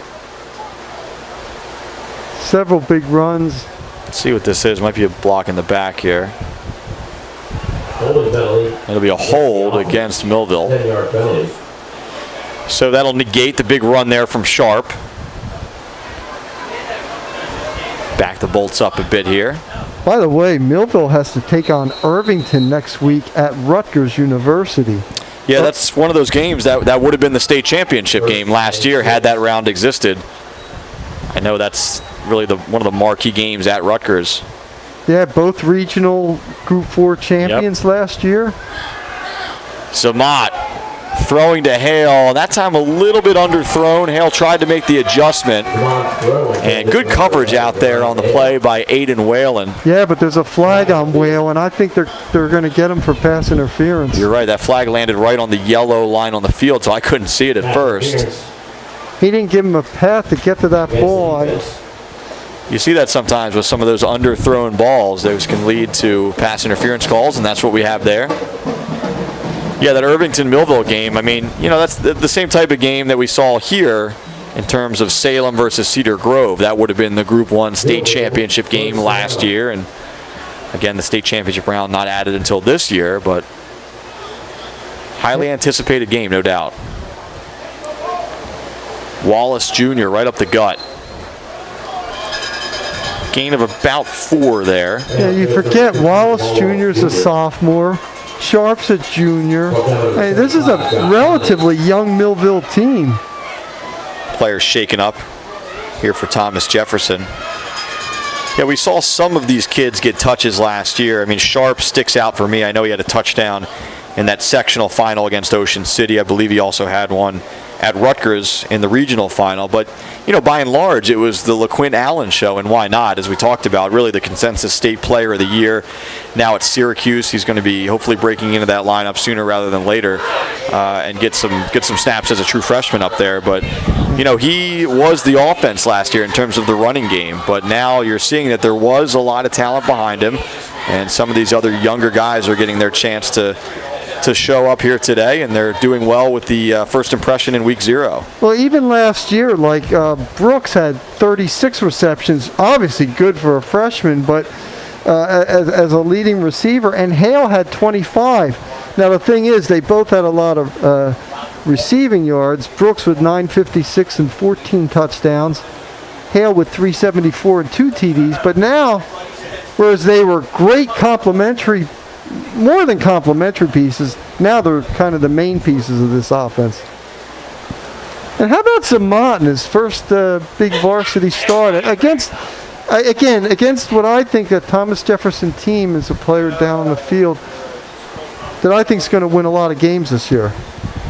Yeah, this is a Jaguars program, especially for our viewers who are unfamiliar, that really expects to be there every year for state championships. And now we get a look at the jersey of the player who popped up. That's Kruger. And yeah, that's not.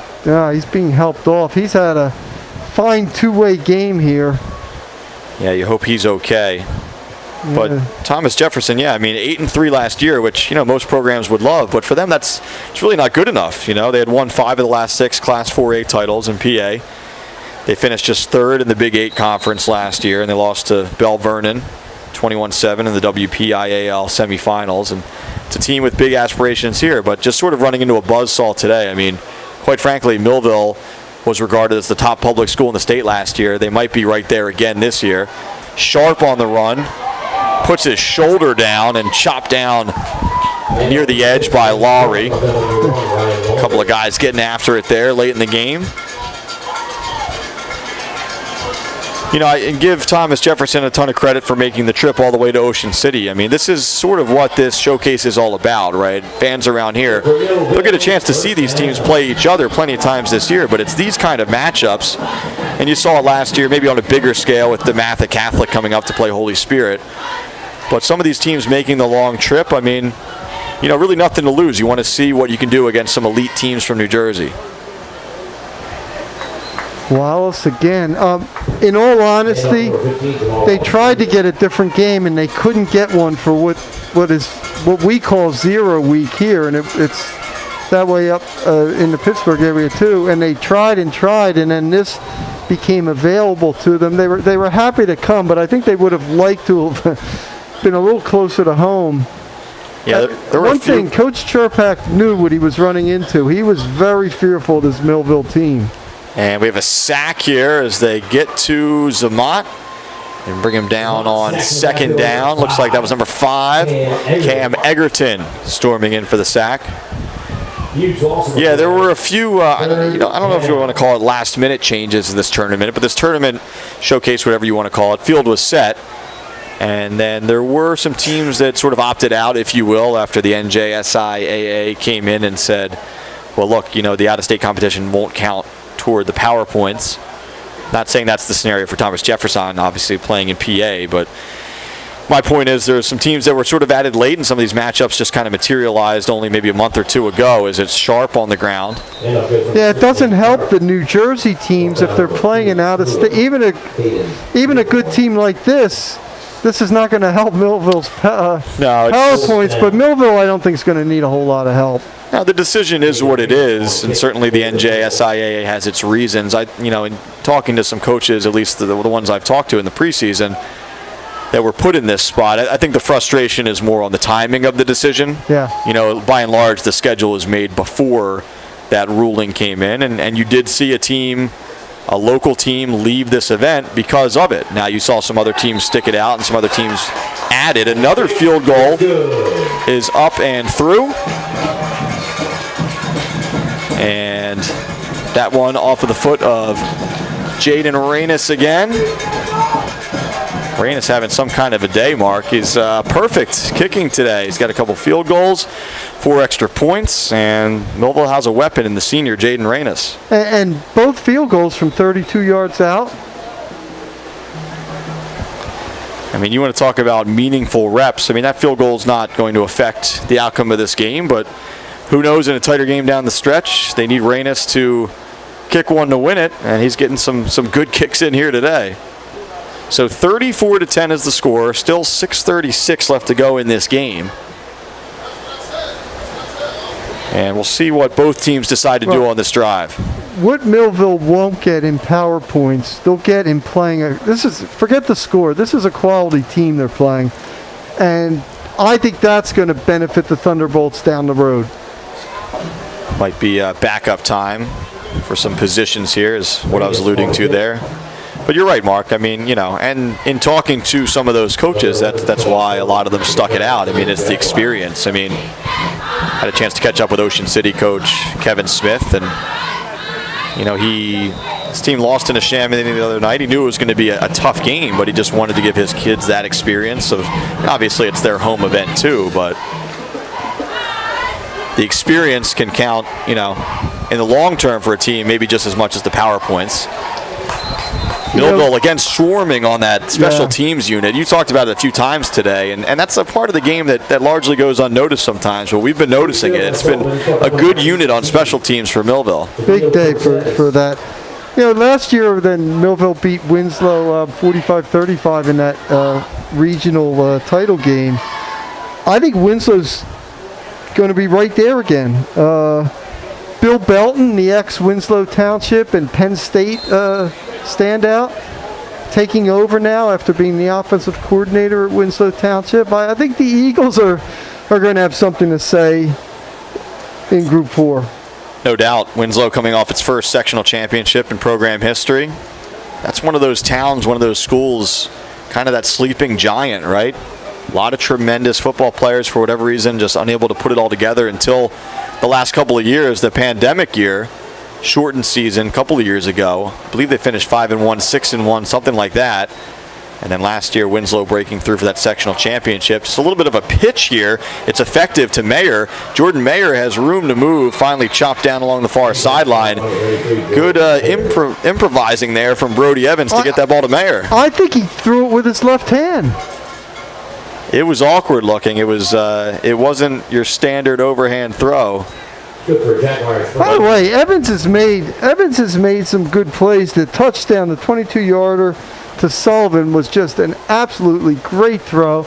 Now, I think Evans in time is going to be fine. The only question is, again, we had talked about Luke Costco, who I think had kind of won the quarterback battle. He is ineligible to play. It's a transfer situation. They don't know where that's going to go. He's another sophomore, so they've got some young quarterbacks in the fold here at Thomas Jefferson. Future could be bright at the QB position. Keeping on the ground this time. Plenty of room here for Lippincott near midfield. Rips off about a 14-yard run there on first down. And give a kid like Elias Lippincott a ton of credit. I mean, this game's decided, but he's still out there running hard. Good for Jaguars, first down. I like Lippincott. As we said, over 800 yards last year. He has all the looks of a 1,000-yard rusher.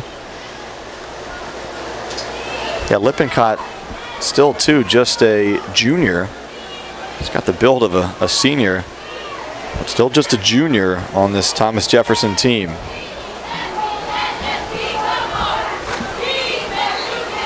So first down here for Thomas Jefferson as the Jaguars try to put some more points on the board before the end of this one. Trailing, though, by 24. I guess in theory, still a 3-score game. Millville calls timeout. Millville wants to talk things over here. Gillian's Wonderland Pier, 6th Street and the Boardwalk in Ocean City is a popular summer destination. Gillian's will be open until 10 this weekend and through Labor Day weekend, and they will give you a chance to enjoy their amusement rides every weekend in September. The summer continues through September at Gillian's Wonderland Pier, 6th and the Boardwalk in Ocean City. Visit them online at gillians.com. Shore True Value Hardware in Summers Point hopes that you will continue to shop locally. They offer friendly service and expert advice at Shore Hardware. They'll do anything to help. They're open weekdays until 7, Saturdays until 6, Sundays until 4. Help is just around the corner at Shore True Value Hardware, 515 New Road in Summers Point. Call them at 609-927-6464 or visit them online at shorehardware.com. You know, Mike, it's interesting. We saw St. Peter's last night beat St. Augustine 41-7 here. And if you want to compare in your mind St. Peter's to Millville, I think they have a lot of similarities. I think St. Peter's is a little bigger. Both of them have plenty of home run threats. Yeah, St. Peter's, especially seeing the Marauders in person for the first time over the last couple of years, very impressive. And again, you know, St. Augustine, this isn't going to be their best year. They're still going to be very good in South Jersey. I think, you know, they graduated a ton, and it showed out there. But St. Peter's, you're right. I mean, athletes, playmakers across the board as that catch is made up at the 35-yard line. Big contact down there, too, but nice to see Mendick pop right up. And actually a Millville player is down after that collision. Is it 16, Kyron Connors? I believe it is. I know Zamat was in there, too, but he's standing. I think you're right, Mark. Maybe just the wind knocked out of him as whoever it is back to his feet. Some of the jerseys are bunched up a little bit right now, too. It makes it tough to see. But yeah, that St. Peter's team was, wow. I mean, especially, and it starts at the quarterback position with Champ Long. I mean, that's a big-time Division I quarterback. There's a kid going to Maryland. He was putting balls in spaces, you know, that a lot of quarterbacks just can't do. Now, he also threw 2 picks, you know, give St. Augustine credit. Yeah. They battled him, but just so many weapons, you know, and Fowler on the outside to start that game off, and then some some kids who, one kid, in fact, quite frankly, who wasn't even on the official roster. He had changed numbers, but they just have athletes after athletes, playmakers after playmakers. And defensively, too, I was impressed with London Robinson, a Princeton commit.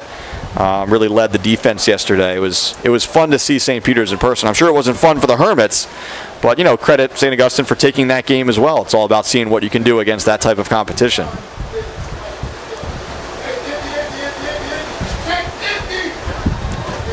Go over the top here, and Mayer was almost able to bring that one in. That's a dangerous throw. Evans puts that one high, kind of exposes the big fella's rib cage there, but no contact. Mayer just couldn't bring it in. Besides playing Irvington, we forget Millville's in the West Jersey Football League American Division. Year in and year out, that's annually considered the best in South Jersey. Now, maybe the Independence has an argument this year, but the American is still pretty stacked. You have St. Augustine, you have Cherokee, who we're going to see coming up in the next game. Shawnee, who's always a threat in Group 4 with a big opening 2-point win over Northern Burlington. And Lenape seems to be rebounding. So the American is going to be a challenging division. Yeah, war week in, week out with the teams in that division, no doubt about it. Another throw here. That one seemed to go behind Mayer, as Evans and Mayer weren't on the same page there. That aside, Millville is clearly the favorite in that division. There's no question about it.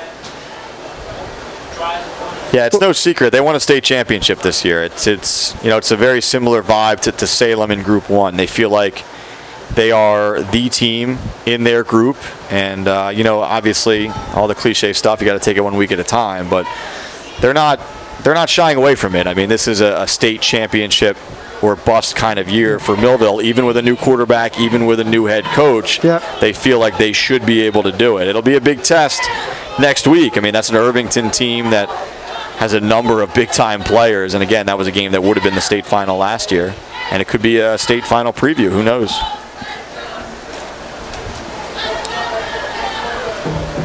Just over 4 minutes to go now.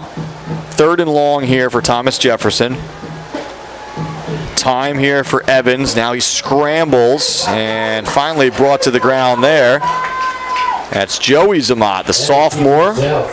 So both Zamats making an impact on this game here today. 4th and 8. I was talking to their dad, John Zamat, before the game. John was wearing a championship ring from the United Football League. He played for the New York Bandits. How about that? It's the kind of knowledge that only you, Mark Narducci, can bring to this broadcast. That's a fun nugget there. Obviously, we talked about his oldest son, Josh, a little earlier in the broadcast, now at Stony Brook. And it's a football family, no doubt.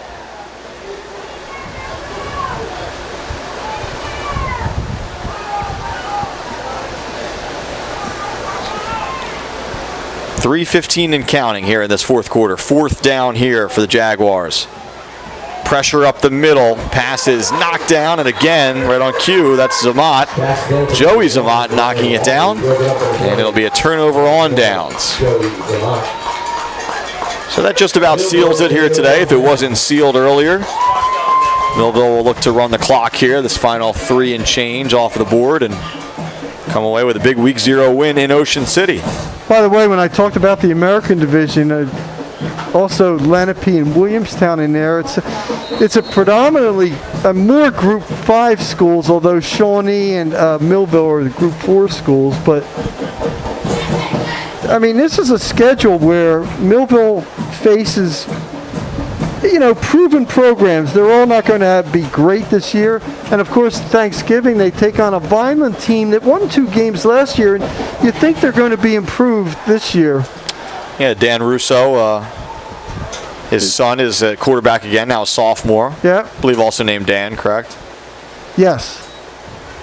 Had a really solid freshman year at quarterback for the Fighting Clan. As Sharp gets the carry here. And, of course, that's the Thanksgiving Day game. Series, I believe, began in 1893. Yep, I know it well. It's a lot of history between those two teams. We talk about Thanksgiving games dying in South Jersey, and they are. and throughout the state. I don't think it's ever going to leave that rivalry. That's ingrained. Means a lot to both towns. Yeah, and even in recent years, wins-wise, state playoff-wise, as now Sharp turns the corner and he's gone. Naeem Sharp, as Millville pours on the style points here today. I'm not sure Millville was looking to bust off a big one, but it was there, and why not? So Naeem Sharp takes it all the way into the end zone for another long touchdown run. But what I was saying was, Millville's gotten the better in terms of championships and playoff wins and all that over Vineland. But that game, it means a lot to both sides. And Vineland's won a number of those in recent years. Isaiah Pacheco, who's now with the Chiefs, he led Vineland to victory while he was in high school a couple of years there. But Sharp, showing off the speed there. Look, once a lot of these players from Millville get into the open field, there's just not too many guys on the opposing team that can catch them. Mike, that was 69 yards, and to show how explosive Millville is, that's tied for the smallest yards, lowest yards that they've scored on today. They've scored 73, 269s, a 94, an 84. So the perfect kicking day continues for Jaden Reynes. I think you made a really good point. I think Reynes is going to be a real key factor for this Millville team. There might come that close game where he's needed there, and he has just looked really good. It sounds wild to say because the team's so explosive, but look, the games, especially toward the end of the season, they're no doubt going to get tighter.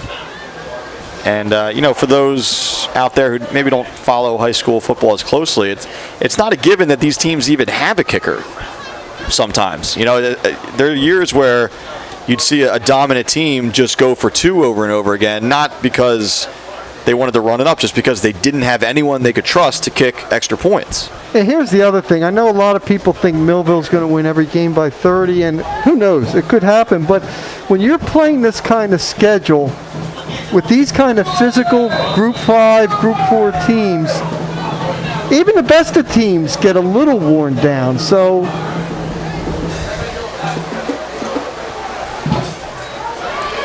Kickoff fielded. There's no doubt about this is a highly impressive beginning game. Sean Sullivan still out there playing hard. His team down by 31 right now. And still not quite enough for a running clock here. It's a 31-point difference. I believe the clock starts at 33. So we'll play these last 2-12 straight up.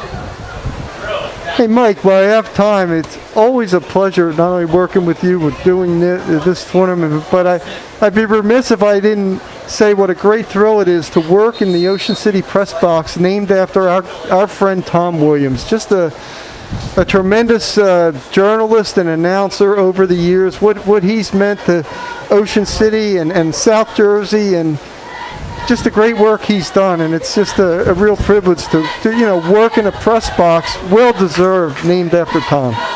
Yeah, Tom with his name on the press box, and as you said it perfectly, Mark, well deserved. Probably should have been a long time ago. I'll put it this way. I think people in Ocean City and around Ocean City appreciate Tom, but they don't know necessarily how good they have it in terms of Tom covering both them and their kids in sports. Not every town, not every city has a Tom Williams, right? But the stats, the records, the facts, he just keeps it all. And then names from the past come back up, Tragically, Ray Rogers, who was a tremendous football player here at Ocean City in the late 90s, died an untimely death recently. And, people will remember him, but because of Tom, Tom went out and talked to people that played with him, coached him. A lot of those memories came back, and, Ray sort of got the tribute he deserved with the help of Tom. And if Tom's not there, that's not happening. People will remember Ray, but not necessarily the play he made in this game or this game. So, yeah, just a tremendous honor to help do these games with Tom. And I know Tom had the call of Ocean City the other night, and tough night for the Red Raiders, but he's the voice of Ocean City, and he's called some fun games. Ocean City football, a little bit down maybe this year along the lines. They're young there, but it's been sort of a resurgence for Ocean City football in recent years. And yeah, they had a rough one the other night. with Neshaminy, but Neshaminy is what's known in Pennsylvania as a 6A school, the highest enrollment there, and it's going to be a factor in the District 1 playoffs. So it's always a tough loss. I think Ocean City's going to have a nice year. Riley Gunnels, I think he was named the MVP for Ocean City that game. I think he's going to be one of the better quarterbacks in South Jersey. So, and they have a tough schedule as well. So, but still, I think it's going to be a real positive season for the Red Raiders. Yeah, Gunnels is a guy who's getting some looks at the collegiate level. No doubt about it. It's just about their line getting a little bit more mature. As now, this looks like it's Massey Kent. And you hate to see that because he's been so outstanding today. Oh, he has, both defensively, special teams. Yeah. It's tough too. I mean, on the one hand, you ask why are guys like that still in the game, but and we're looking at the Millville sideline right in front of us, Mark. Millville's a team that's gone kind of back and forth between Group 5, Group 4 in recent years. They never have the roster size of a school that big. They quite frankly just don't. There might not be another guy who knows the system enough to plug in at that point in the game right now. And that's why I said you may not win every game by 30 because you can get a little banged up during the season. So we hope that Solomon Massey Kent is okay, senior. As we mentioned, outstanding here today, making play after play on the defensive side of the ball. Now we're under a minute to go here.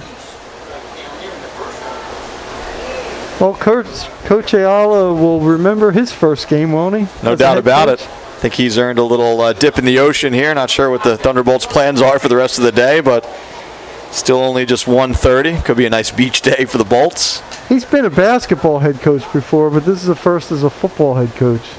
Yeah, and in talking to the team preseason, as he gets a little ice bath right in front of us, has to feel good on a day like this. The kid said there was no change. He's a guy that's been around the program.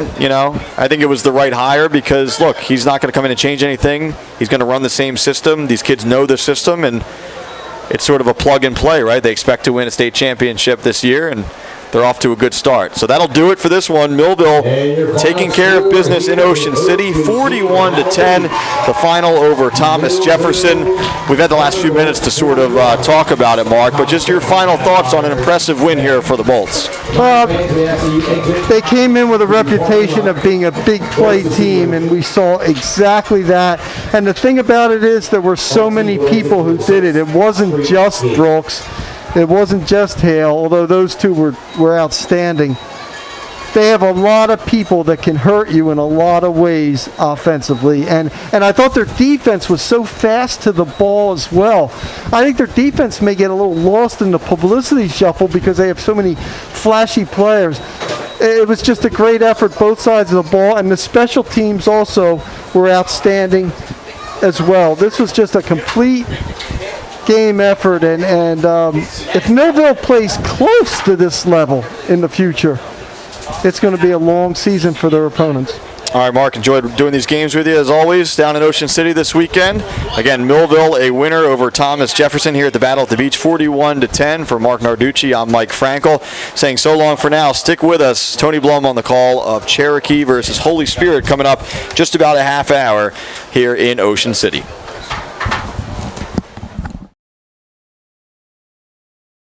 No one out-cheeses, out-meats, out-supremes, out-crusts, or outstuffs the Hut. Because when it comes to making your favorites, no one out-pizzas the Hut. When it comes to taking care of your physical wellness, maintaining good health of your bones and muscles, you want a team of doctors you can trust and who hold themselves to the highest standards. At Premier Orthopedic Associates, we believe that you should live life at your best. Our team of non-operative and operative orthopedic specialists strive for the highest standards, exceptional outcomes, and happiest patients. Come and experience the Premier difference.